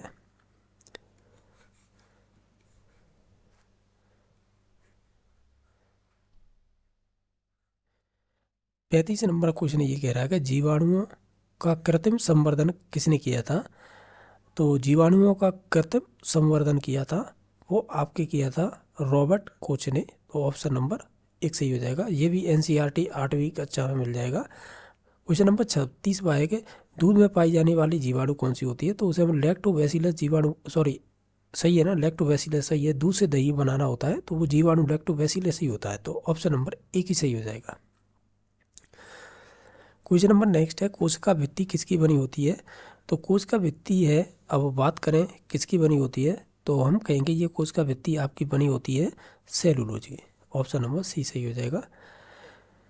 क्रेब्स चक्र कहाँ पर होता है। तो ये आपके माइटोकॉन्ड्रिया के अंतर्गत होता है। ध्यान रखना है, इसमें हमने 2-3 प्रकार के क्वेश्चन कर लिए हैं। एक तो श्वसन केंद्रक इसी के अंतर्गत होता है, मैट्रिक्स इसी के अंतर्गत पाई जाती है। इसके अलावा ATP यहीं पर बनते हैं, जो 36 ATP बनेंगे। और इसके अलावा और क्या होता है, और ये ठीक है। बाकी और कोई आता है तो वो भी देख लेंगे। क्वेश्चन नंबर नेक्स्ट है, पादप कोशिकाओं में बाहरी आवरण कहलाता है। कोशिका का बाहरी आवरण कहलाता है ना, उसे हम बोलते हैं इन ऑप्शनों के आधार पर देखें तो उसे कोशिका भित्ति ही कहेंगे। क्वेश्चन नंबर नेक्स्ट है, ये कह रहा है कि एक हरा प्रोटोजोआ के रूप में पाया जाता है तो उसे आप क्या कहेंगे। तो हम उसे यूग्लिना कहेंगे। तो ये ध्यान रखना है, हरा प्रोटोजोआ के रूप में यूग्लिना कहलाता है और यह जाना जाता है। तो इसमें समथिंग होंगे ये 40 के समथिंग क्वेश्चन है और ये सभी परीक्षा में पूछे हुए क्वेश्चन है। तो हम देख लेते हैं ये किस प्रकार के क्वेश्चन है। इसमें पहला क्वेश्चन है लाइसोसोम है। तो इसमें से बताना है हमें लाइसोसोम क्या है। तो वो एक पाचन केंद्र होता है। पाचन केंद्र मीन्स ये होता है, जब भी आपने देखा होगा चोट वगैरह लग जाए आपके शरीर के अंदर तो वहाँ पे जाके वो 2-3 दिन में समाप्त हो जाती है। तो ये लाइसोसोम जाके वहाँ पे फट जाता है, यानी इसे बोलते हैं आत्मघाती की थैली। आत्मघाती थैली बोलते हैं इसे लाइसोसोम को, इसलिए यही कहते हैं। और साथ ही साथ ये ध्यान रखना है इसमें कौन सा अम्ल पाया जाता है। तो वो पाया जाता है आपका हाइड्रोलाइटिक अम्ल पाया जाता है। उसकी वजह से ये उन चीज़ों को जो कह सकते हैं शरीर के अंदर जो चट्टा वगैरह बन जाते हैं चोट लगने पर उसे समाप्त कर देता है। तो इस वजह से इसे पाचन केंद्र कहते हैं। तो ऑप्शन नंबर 1 सही हो जाएगा। क्वेश्चन नंबर सेकंड है कि गुणसूत्रों की संख्या सबसे कम किस में पाई जाती है। जैसे कि जीवाणु, विषाणु, शैवाल, कवक। तो सबसे कम पाई जाती है आपके जीवाणु। तो ऑप्शन नंबर इसका कह सकते हैं पहला सही हो जाएगा। बाकी नेक्स्ट क्वेश्चन नंबर देख लेते हैं। क्वेश्चन नंबर 3 है कि किस कोशिका को अचल संपत्ति कहा जाता है या अचल संपत्ति के रूप में जाना जाता है। तो वो माना जाता है न्यूक्लिक एसिड को। तो ऑप्शन नंबर इसका 4 सही हो जाएगा। इसका नेक्स्ट क्वेश्चन नंबर देख लेते हैं जो है 4 नंबर। इसमें पूछ रहा है कि असूत्री विभाजन किस में पाया जाता है। जीवाणु में। तो ऑप्शन नंबर 1 सही हो जाएगा। क्वेश्चन नंबर नेक्स्ट है, समसूत्री विभाजन कितने चरणों में पूरा होता है। तो समसूत्री विभाजन का मतलब होता है जैसे पेरेंट्स के लक्षण होंगे वो बच्चे में आ जाना, ठीक है। और ये असूत्री विभाजन होता है, ये पाया जाता है जीवाणु और पेड़ पौधों के अंतर्गत जो अपने जैसे समान पेड़ उत्पन्न कर लेते हैं। तो वो तो होता है समसूत्री। और असूत्री होता है सूक्ष्म जीवों में, जैसे जीवाणु हो गए, कुछ प्लांट्स होते हैं उनके अंतर्गत। तो ये कितने के चरणों में होता है। तो ये होता है आपका 5 चरणों में। तो ऑप्शन नंबर 1 सही हो जाएगा। ये कह रहा है मानव में गुणसूत्रों की संख्या कितनी होती है। अगर जोड़ी में पूछा जाए तो 23 होती है, लेकिन हमें यहाँ पर 46 दे रखी। तो ऑप्शन नंबर सी सही हो जाएगा। ये पूछ रहा है कोशिका व आणविक जीव विज्ञान केंद्र कहाँ पर है। तो ये आपका संबंधित हो जाएगा हैदराबाद में। तो ऑप्शन नंबर 6 सही है। प्रोटीन का संश्लेषण कहाँ पे होता है। तो आप भी जानते होंगे प्रोटीन का संश्लेषण होता है वो आपके राइबोसोम में होता है। तो ऑप्शन नंबर बी सही हो जाएगा। इसे फैक्ट्री भी बोलते हैं, ठीक है। तो नेक्स्ट देख लेते हैं, आनुवांशिक उत्परिवर्तन होता है तो हम कहेंगे वो आपके DNA के द्वारा होता है। जो भी, एक सेकंड, आनुवांशिक उत्परिवर्तन होता है, उत्परिवर्तन की बात होगी ना। वो देखो हम बात कर रहे हैं, जब हम ये कह रहे हैं कि उसमें जो आनुवंशिक उत्परिवर्तन की बात हो रही है तो उसके अंतर्गत क्रोमोसोम के अंदर ही पाए जाते हैं आपके DNA और आपके RNA, ठीक है। तो हम कहेंगे तो मूलतः हम DNA को ही देखते हैं कि जो क्रोमोसोम होते हैं हमारे गुणसूत्र उन पर ही पाए जाते हैं, DNA के छोटे छोटे बिंदु के रूप में पाए जाते हैं। और इसकी भी सूक्ष्मतम इकाई मानी जाती है वो जीन मानी जाती है, ठीक है। क्रोमोसोम के ऊपर DNA इसकी सूचितम इकाई जीन हो जाती है। ठीक है, तो ऑप्शन नंबर सी सही हो जाएगा। ये कह रहा है आनुवांशिकता शब्द का सर्वप्रथम प्रयोग किसने किया था, तो वो आपके किसने किया था, वो आपके डब्ल्यू वाटसन बोले या वेटसन बोले, तो ऑप्शन नंबर सी सही हो जाएगा। और अगर आनुवांशिकता का जनक किसे कहा जाता है, तब इसका राइट आंसर होगा मेंडल, ये ध्यान रखना है। ठीक है, नेक्स्ट है कि सबसे बड़ा कोशिकांग कौन सा होता है, यानी कोशिकांग जो सिंपल होती है उसके अंदर बहुत सारे कोशिकांग पाए जाते हैं, तो उसमें से सबसे बड़ा बताना है। तो सबसे बड़ा हो जाएगा आपका प्लास्टिड। ठीक है, ऑप्शन नंबर सी सही हो जाएगा, जो प्लांट में पाया जाता है। क्वेश्चन नंबर नेक्स्ट है गोल्जी गाय का प्रमुख कार्य क्या होता है। तो हम जानते हैं गोल्जी गाय का सबसे प्रमुख कार्य होता है वो होता है श्रवण का। श्रवण मीन से सिक्रेशन का संबंधित होता है, तो ऑप्शन नंबर डी सही हो जाएगा। क्वेश्चन नंबर 13 है, इसमें पूछा है कि न्यूक्लियस की खोज किसने की थी। तो हम जानते हैं, क्या जानते हैं कि न्यूक्लियस की खोज है वो ब्राउन ने की थी, ऑप्शन नंबर 4 सही हो जाएगा। अभी हमने जो शुरुआत में क्वेश्चन किया था लाइसोसोम वाला, वो यही क्वेश्चन था, कोशिका की आत्मघाती थैली किसे कहते हैं, तो वो आपके लाइसोसोम को कहेंगे। ऑप्शन नंबर इसका 4 सही है, सॉरी ऑप्शन नंबर 1 सही हो जाएगा। नेक्स्ट क्वेश्चन नंबर देख लेते हैं। क्वेश्चन नंबर नेक्स्ट है जो पूछा गया है कि पत्तियों का हरा रंग प्रदान करता है कौन करता है, तो वो क्लोरोप्लास्ट करता है। कौन करता है, वो करेगा आपका क्लोरोप्लास्ट। ठीक है, तो ऑप्शन नंबर बी सही हो जाएगा। क्वेश्चन नंबर 16 है फूलों और बीजों में विभिन्न प्रकार के आकर्षक रंग प्रदान करता है, तो कौन करता है। तो अगर हम रंगों की बात करें तो वो पाया जाता है आपका क्रोमोप्लास्ट। इसमें पाए जाते हैं वर्णक जो पिगमेंट होते हैं, उनके द्वारा ही रंग प्रदान किया जाता है, तो ऑप्शन नंबर बी सही हो जाएगा। क्वेश्चन नंबर नेक्स्ट 17वां है कि आरएनए का प्राथमिक कार्य क्या होता है। तो आरएनए होता है राइबो न्यूक्लिक एसिड होता है, और इसका मुख्य कार्य होता है क्या होता है, प्रोटीन संश्लेषण। क्या होता है, प्रोटीन संश्लेषण, तो ऑप्शन नंबर इसका बी सही हो जाएगा। नेक्स्ट क्वेश्चन नंबर है टमाटर का लाल रंग किसके कारण होता है, तो वो होता है आपको लाइकोपेन वर्णक की वजह से होता है, तो ऑप्शन नंबर सी सही हो जाएगा। क्वेश्चन नंबर नेक्स्ट है आनुवांशिकता का पिता जनक या किसे कहते हैं, तो वो आपके मेंडल को कहेंगे।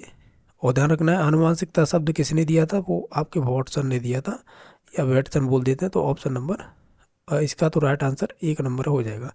ये कह रहा है नेक्स्ट अर्धसूत्री विभाजन पाया जाता है किसमें। अगर हम अर्धसूत्री विभाजन की बात करें,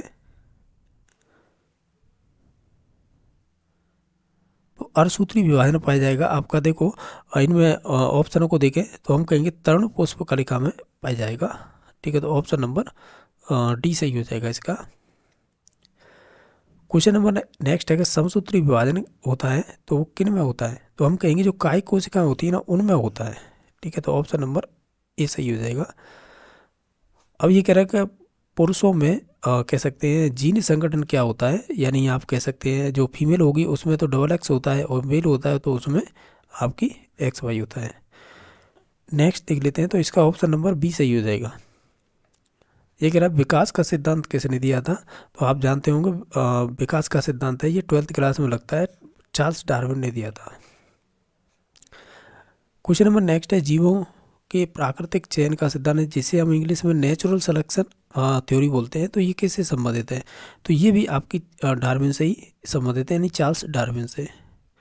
क्वेश्चन नंबर नेक्स्ट है कि मनुष्य में किस प्रकार के गुणसूत्रों से लिंग निर्धारण होता है, तो वो एक्स वाई से होगा, तो ऑप्शन नंबर ये सही हो जाएगा।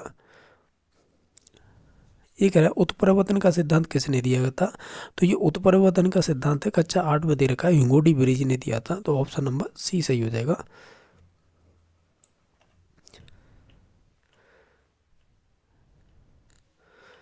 क्वेश्चन नंबर नेक्स्ट है हल्दी में भी जो पीला रंग होता है वो किसके कारण होता है, तो हल्दी में जो पीला रंग होता है वो आपका किसके कारण होता है, तो वो आपका होता है जेंथोफिल के कारण, तो ऑप्शन नंबर सी सही हो जाएगा।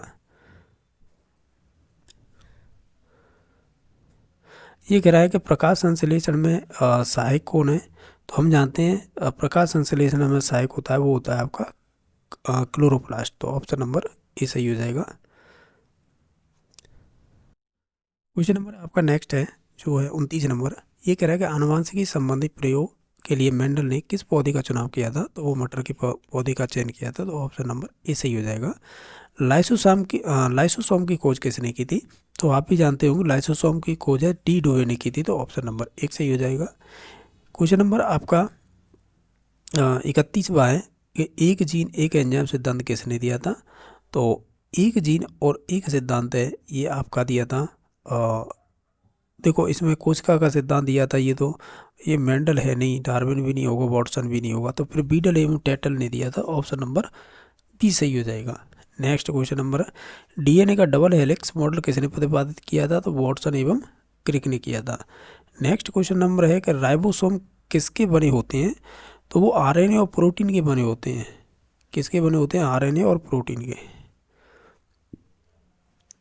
ये कह रहा है कोशिका का एटम बम किसे कहते हैं? तो उसे गोल्जी वो सॉरी लाइसोसोम को कहीं, क्योंकि हम इसे आत्मघाती की थैली भी बोलते हैं।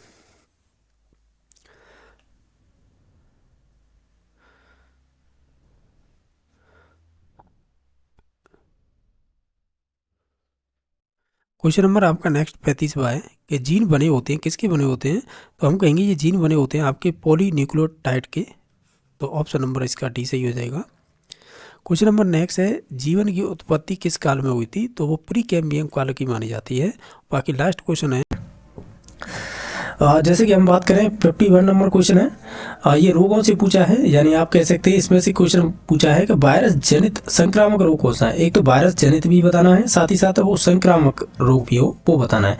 अगर इन सभी ऑप्शनों को पढ़ेंगे ना आपको एक जानकारी मिलेगी। इसमें 3 रोग तो जीवाणु जनित है, यानी जो बैक्टीरिया के द्वारा फैलते हैं, और बाकी एक रोग है जो आपके वायरस द्वारा फैलता है, तो वो ऑप्शन नंबर 3 है खसरा, जैसे मीजल्स बोलते हैं, और इसका रोग कारक होता है वो रोबेला वायरस होता है, रोबेला वायरस होता है, तो इसका आप ऑप्शन नंबर 3 सही हो जाएगा, और ये आपका संक्रामक रोग माना जाता है। बाकी ऑप्शनों की बात करें जैसे मोती जरा है, और मोती जरा को अब इंग्लिश में टाइफाइड बोलते हैं, और ये जीवाणु जनित रोग है, आपने नाम सुना होगा, इसका रोग कारक होता है साल्मोनेला टाइफी, ठीक है, तो इस प्रकार ये बैक्टीरिया जनित है। बाकी हैजा की बात करें तो ये विब्रियो कोलेरी इसका रोग कारक होता है, और ये दस्त वगैरह हो जाते हैं, तो ये दूषित जल भोजन से होता है, ठीक है, विब्रियो कोलेरी जीवाणु जनित रोग है, ये भी ध्यान रखना है। ये है टीबी, टीबी मीन्स क्षयरोग बोल देते हैं, इसे तपेदिक बोल देते हैं, ठीक है।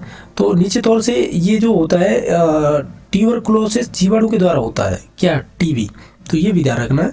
तो हमें केवल यही बताना था वायरस जनित रोग कौन सा है, तो वो ऑप्शन नंबर 3 सही हो जाएगा, बाकी सभी जीवाणु जनित रोग थे, ठीक है। नेक्स्ट क्वेश्चन नंबर देख लेते हैं। क्वेश्चन नंबर 52 पूछा है कि जो टीका होता है जो मोती जरा, ये हमने अभी बात की थी, आपने देखा हो पिछले क्वेश्चन में यहाँ पे भी पूछा गया था, ये ऑप्शन पहले में रख के पूछा था कि टाइफाइड को सुरक्षा प्रदान करेगा, कौन सा करेगा इसमें से? जैसे डीपीटी, डीपीटी तो 3 रोगों को सुरक्षा करता है, इसका एक टीका दिया जाता है डीपीटी का, जिसमें डिप्थीरिया आता है, परट्यूसिस आता है, और आपका टेटनस आता है, इसके लिए एक अलग से टीका दिया जाता है बच्चों में। बाकी बात करें बीसीजी का टीका, तो ये जो टीबी हमने पढ़ा ना तपेदिक, ये उसी से संबंधित दिया जाता है बीसीजी का टीका, ठीक है, इसमें बैसिलस कोलमेटिक ग्वानिन होता है, तो ये उससे संबंधित है। बाकी ओपीवी इसे बोलते हैं ओरल पोलियो वैक्सीन होती है, ये बच्चों को ही दी जाती है, आपको मालूम होगा, तो ये उससे संबंधित है। तो हमें पूछा था टाइफाइड, टाइफाइड मीन्स होता है ये आपका एक तरह से फीवर ही है, तो ये इसके लिए हम टीएवी यूज करते हैं। टीएवी का मतलब क्या होता है? टी से मतलब होता है टाइफाइड, ठीक है, ये तो हो जाएगा टाइफाइड। वो उसके अलावा जो ए और बी है ना, ये पैरा टाइफाइड होते हैं, यानी ये भी एक टीके का कार्य करते हैं। आप ऐसे कह सकते हैं हमारे इम्यून सिस्टम या हमारी सुरक्षा करने के लिए ये टीका दिया जाता है, जिससे कि हमें टाइफाइड ना हो, समझ गए। इसका राइट आंसर इस वजह से 2 नंबर ऑप्शन हो जाएगा। बाकी आप समझदार हैं, डीबीटी जानते हैं और पीसीसी जानते हैं, ओपीवी मैंने बता दिया, ये पोलियो से संबंधित वैक्सीन होती है। क्वेश्चन नंबर नेक्स्ट है जो 53 नंबर है, जैसा देख पा रहे होंगे, ये कह रहा है एक अभाव रोग है, यानी डेफिशिएंसी रोग है, यानी आप ऐसे कह सकते हैं जो आप संतुलित भोजन करते हैं ना, जो भी संतुलित भोजन आप करते हैं, तो उसके अंतर्गत आपके भोजन में किसकी कमी है? अब नॉर्मली देखा जाए संतुलित भोजन वो है जो जिसमें सभी पोषक तत्व हों, ठीक है। अब उनमें से मान लीजिएगा आपको भोजन में कार्बोहाइड्रेट की कमी हो गई, यानी आप कुछ दिनों से लगातार कार्बोहाइड्रेट नहीं खा रहे हैं, तो इसका मतलब होता है कि आपको उसकी कमी हो जाएगी, तो निश्चित तौर से वो कमी है रोग में परिवर्तित हो जाती है। उस रोग डायरेक्टली रोग नहीं बोलते, उसे डेफिशिएंसी बोलते हैं, यानी अभावजन, यानी किसी चीज़ का अभाव होना, उसे आप यूज नहीं कर पा रहे, तो इस वजह से इसका नाम वैसे अभावजन है। वैसे देखा जाए डेफिशिएंसी यानी कमी हुई है, तो इस प्रकार है, यानी कार्बोहाइड्रेट की कमी होगी, तो अब इससे कौन सा रोग बनेगा ये हमें बताना होता है। तो देखा जाए तो देखो क्वासियर रोग होता है और मेरास्मस।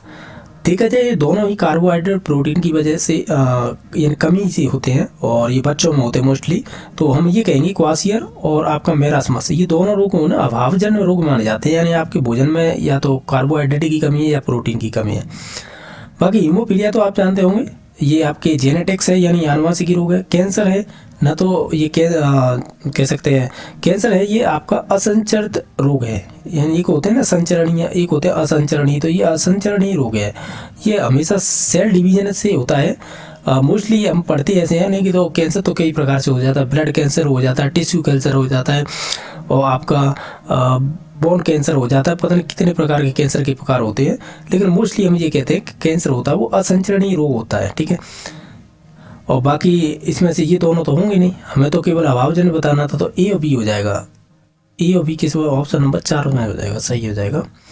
बाकी भारत में सर्वाधिक होने वाला तपेदिक रोग है यानी टीबी सर्वाधिक होता है, तो वो किस प्रकार होता है, जैसे यकृत में होता है, रक्त में होता है, या अस्थि में होता है, या फेफड़ों में होता है। तो हम जानते हैं तपेदिक होगा तो वो मोस्टली लंग्स में होता है, यानी फेफड़ों से संबंधित होगा, क्योंकि ये श्वसन से संबंधित होता है। तो ऑप्शन नंबर 4 सही हो जाएगा। इसका जीवाणु ध्यान रखना, ये जीवाणु जनित रोग होता है और ये इसका नाम होता है और ट्यूबरक्लोसिस होता है इसका जीवाणु, ठीक है।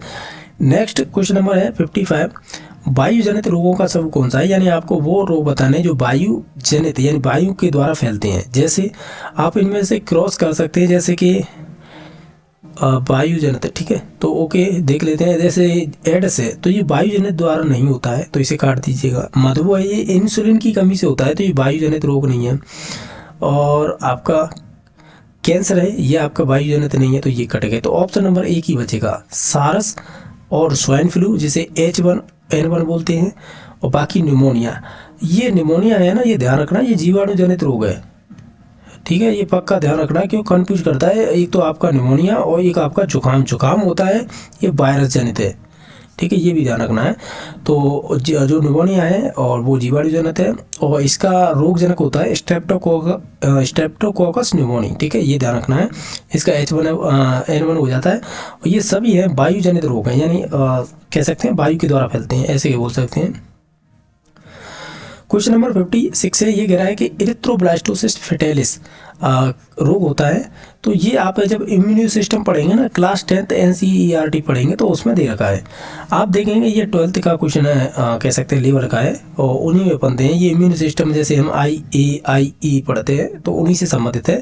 तो उसमें क्या होता है कि जो पति होगा वो RH पॉजिटिव होना चाहिए, और माता है RH नेगेटिव वाली होती है। तो निश्चित तौर से ये आपको इरिथ्रोब्लास्टोसिस फेटालिस रोग से ग्रसित हो जाती हैं। यानी इसका मतलब ये होता है, अगर आप RH पॉजिटिव हैं और आप कह सकते हैं जो पति है वो RH पॉजिटिव है और जो आप उसकी पत्नी है वो RH नेगेटिव है, तो इसका जो पहली संतान होगी ना वो तो नॉर्मली हो जाएगी, जो सामान्य होती है, ठीक है। लेकिन जो सेकंड संतान होगी ना, तो वो निश्चित तौर से उसकी डेथ हो जाती है, क्योंकि इसके खिलाफ जो आपके इरिथ्रोब्लास्टोसिस फेटालिस ये रोग होता है, इसके खिलाफ है एंटीबॉडी बन जाते हैं। तो अगली बार जब गर्भधारण होता है तो निश्चित तौर से वो वहाँ पे उसे जो सेकंड जेनरेशन के रूप में जो भी बच्चा बन रहा है तो उसे मार देते हैं, ठीक है। अगर आपको इसकी जानकारी है तो उससे पहले कुछ घंटे पहले ये टीका लगाया जाता है इसका रोगन का, तो आप उसे लगवा सकते हैं, तो जिससे कि सेकंड बच्चा नॉर्मल हो सकता है। अदरवाइज निश्चित है वो मरना है, क्योंकि ये आप साइंटिफिक तौर पर आप साइंस जब 10th की पढ़ेंगे या 11th 12th पढ़ेंगे उसमें से ये सभी जानकारी दे रखी है। नॉर्मली हमें तो एक व्यवहार के तौर पर पूछा गया है कि इसमें RH पॉजिटिव पुरुष होता है और महिला होती है RH नेगेटिव, तब ये इरिथ्रोब्लास्टोसिस फेटालिस रोग होता है, ठीक है। तो ऑप्शन नंबर इसका 4 सही हो जाएगा। क्वेश्चन नंबर 57 है, सबसे कम पाए जाने वाले रक्त समूह कौन सा है। तो इसमें से सबसे कम पाया जाता है वो AB होता है, जो 8.94 है % ऑल वर्ल्ड में, और बाकी सर्वाधिक पाया जाता है वो ब्लड ग्रुप कह सकते हैं वो पाया जाता है, ये भी ध्यान रखना है। तो ये हमें पूछा था कम, तो हो जाएगा ऑप्शन नंबर 4 सही। क्वेश्चन नंबर नेक्स्ट है, एक लाल मूंगा क्या है, रेड मूंगा, ये एक जंतु उत्पाद होता है, यानी आप ऐसे कह सकते हैं जब आप समुद्र या एस चिन्ह या डेल्टा देखते हैं वहाँ पे पाए जाते हैं ये, ठीक है। और मोस्टली ये है कि जिनके नज़दीक नदी गुजर रही हो, जो बड़ी वाली नदी हो, ऐसे नहीं कि वो सूख जाए, यानी बारहमासी वाली हो, वहाँ पे देखना ये चीज़ें मिलती है। जैसे लाल मुगा वगैरह, वैसे तो ये समुद्र में मिलती है, देखा जाए समुद्र हो गए, बड़े बड़े एचन हो गए, डेल्टा हो गए, वहाँ पे पर मोस्टली मिल ही जाते हैं ये, ठीक है। तो ऑप्शन नंबर 2 सही हो जाएगा।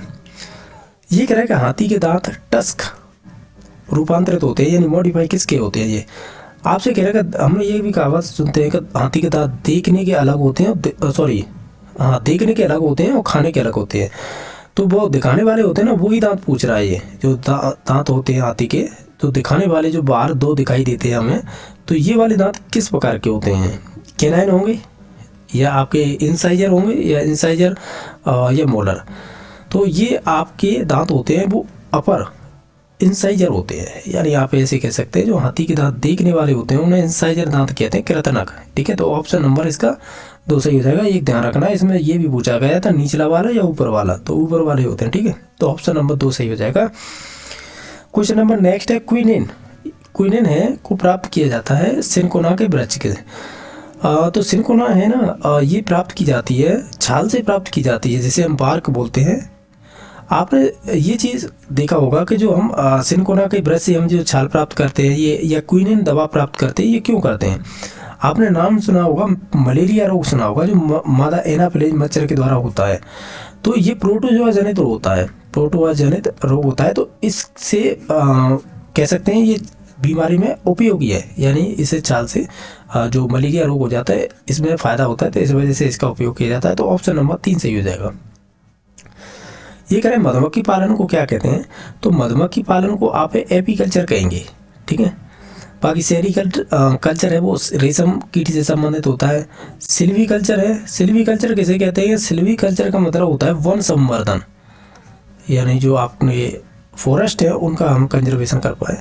बाकी जलीय संवर्धन मतलब एक्वा कल्चर से संबंधित है, जो समुद्र वगैरह होते हैं उनसे संबंधित है। बाकी नेक्स्ट क्वेश्चन नंबर आप देख पा रहे होंगे, ये पूछा है रेशम सिल्क बना होता है, यानी आपने देखा होगा जो रेशम सिल्क होता है वो धागेनुमा स्ट्रक्चर दिखाई देती है। तो वो उसमें जो धागे होते हैं वो काय के मतलब किससे बने होते हैं। तो वो फाइब्रोइन, यानी जिसे फाइब्रोइन प्रोटीन बोल सकते हैं। तो ऑप्शन नंबर 4 सही हो जाएगा। ये कह रहा है कि इसमें से एक तना क्या है, और तना होता है वो आलू होता है। आलू के साथ याद रख सकते हो आप है अदरक। अदरक के अलावा और क्या याद रख सकते हैं। अदरक के अलावा हल्दी आ जाएगी, नीचे तौर से आ जाएगी, तले में ही आती है, तो ऐसे याद रख सकते हैं। तो ऑप्शन नंबर 1 सही हो जाएगा। इस क्वेश्चन को जोड़ रहे हैं क्योंकि ये डिलीट किया गया था, इसमें एक से अधिक ऑप्शन सही हैं। बाकी 65 नंबर क्वेश्चन है, पेड़ जिसके पत्ता का उपयोग है मेहंदी, यानी जो हीना मेहंदी आती है आपने सुना होगा, के रूप में किया जाता है, तो इसे लासोनिया बोलते हैं। तो ऑप्शन नंबर 4 सही हो जाएगा। ये फैक्चुअल क्वेश्चन है, रटने वाली चीज़ है ये तो। बाकी 66 नंबर क्वेश्चन है कि एक खरपतवार नाशक कौन सा है इसमें से। तो वो हम पढ़ते आ रहे हैं शुरू से, 2,4-D होता है, वो एक खरपतवार नाशक होता है। क्वेश्चन नंबर नेक्स्ट है एक्टिनोमाइसिन, यानी जिसे प्रतिजैविक को प्राप्त किया जाता है किससे। जैसे कि वायरस है, बैक्टीरिया है, शैवाल है, कवक है, तो हम इसे कवक से प्राप्त करते हैं। तो ऑप्शन नंबर 3 सही हो जाएगा।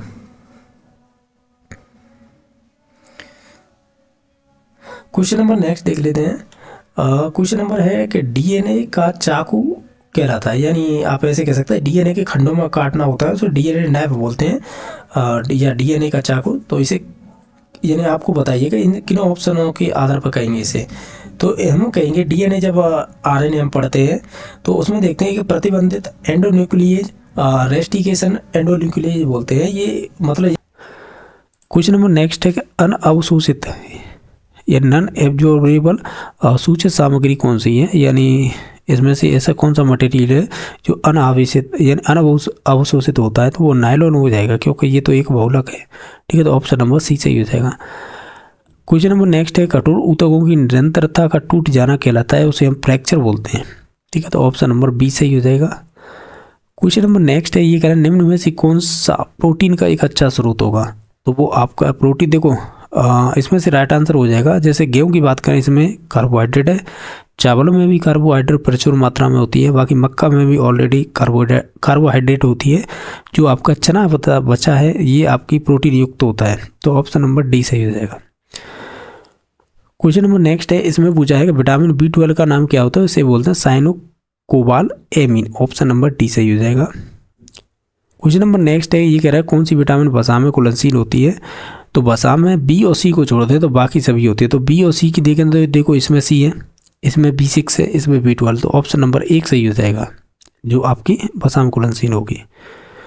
क्वेश्चन नंबर नेक्स्ट है, इसमें सेंटीग्रेड से आपको फ़ारेनहाइट में चेंज करना है। तो C/5 बराबर F - 32/9 ऐसे करेंगे। तो आप F की वैल्यू इधर रखिए, बाकी 75 कर दीजिए, ऑप्शन नंबर 1 सही हो जाएगा इसका।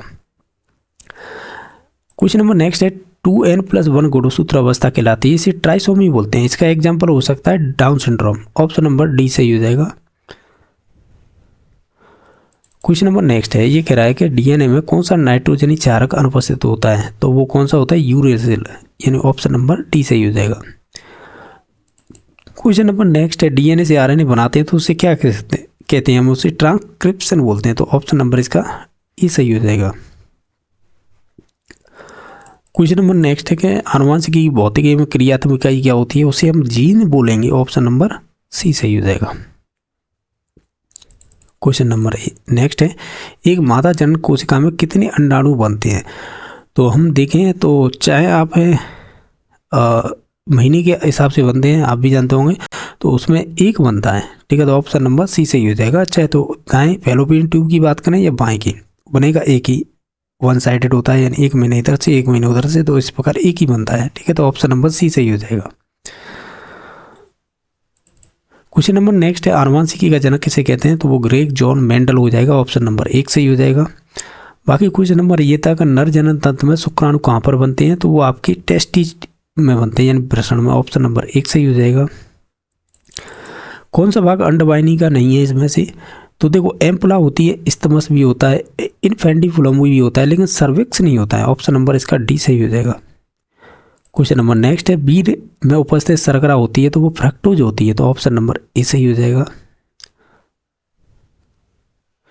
ठीक है, नेक्स्ट देख लेते हैं। ये कह रहा है कि दुग्ध क्षरण के लिए कौन सा हार्मोन जिम्मेदार होता है। तो रेस्पॉन्सिबल होता है मिल्क लेट डाउन, यानी निकालने के, तो वो ऑक्सीटोसिन हार्मोन होता है। तो ऑप्शन नंबर बी सही हो जाएगा। क्वेश्चन नंबर आपका नेक्स्ट है, जैसा देख पा रहे होंगे, ये कह रहा है सर्वप्रथम खोजी गई एंटीबायोटिक कौन सी है। तो वो पेनिसिलियम है, जो अलेक्जेंडर फ्लेमिंग ने खोज की थी। तो बी नंबर ऑप्शन है इसका सही हो जाएगा, बी नंबर ऑप्शन सही हो जाएगा। बाकी नेक्स्ट क्वेश्चन नंबर है, ये कह रहा है कि इसमें से कौन सी दवा है जीवाणुनाशक है, यानी एंटीबायोटिक है। तो इसमें से एम्पिसिलिन है ना, ऑप्शन नंबर 1 सही हो जाएगा। क्वेश्चन नंबर नेक्स्ट है, निम्न में से कौन सी विधि है वो जलन करने वाली दवाइयाँ दी जाती है, यानी आप कह सकते हैं वो हमारे मांसपेशी के अंदर होती है, सिराओं के अंदर, पेरिटोनिया के नीचे होती है, चमड़ी की, तो हम कहेंगे सिराओं के अंदर होती है। तो ऑप्शन नंबर बी सही हो जाएगा। नेक्स्ट क्वेश्चन नंबर है कि कौन सी दवा बुखार के लिए उतारती है, यानी बुखार संबंधी हम दवा लेते हैं जब बुखार आता है नॉर्मली, तो हम उसे पैरासीटामोल बोलेंगे, ऑप्शन नंबर 1 सही हो जाएगा। जो भी हॉस्पिटल होते हैं मोस्टली यही ज़्यादा देते हैं, या मेडिकल वाले शुरुआत में इसी दवा को बताते हैं, ठीक है। इसमें नीला तोता बताना, तो नीला तोता होता है कॉपर सल्फेट। तो ऑप्शन नंबर 1 सही हो जाएगा, ठीक है। इस प्रकार हमने जो भी क्वेश्चन किए हैं ये पूछे हुए क्वेश्चन हैं। तो बाकी अगर किसी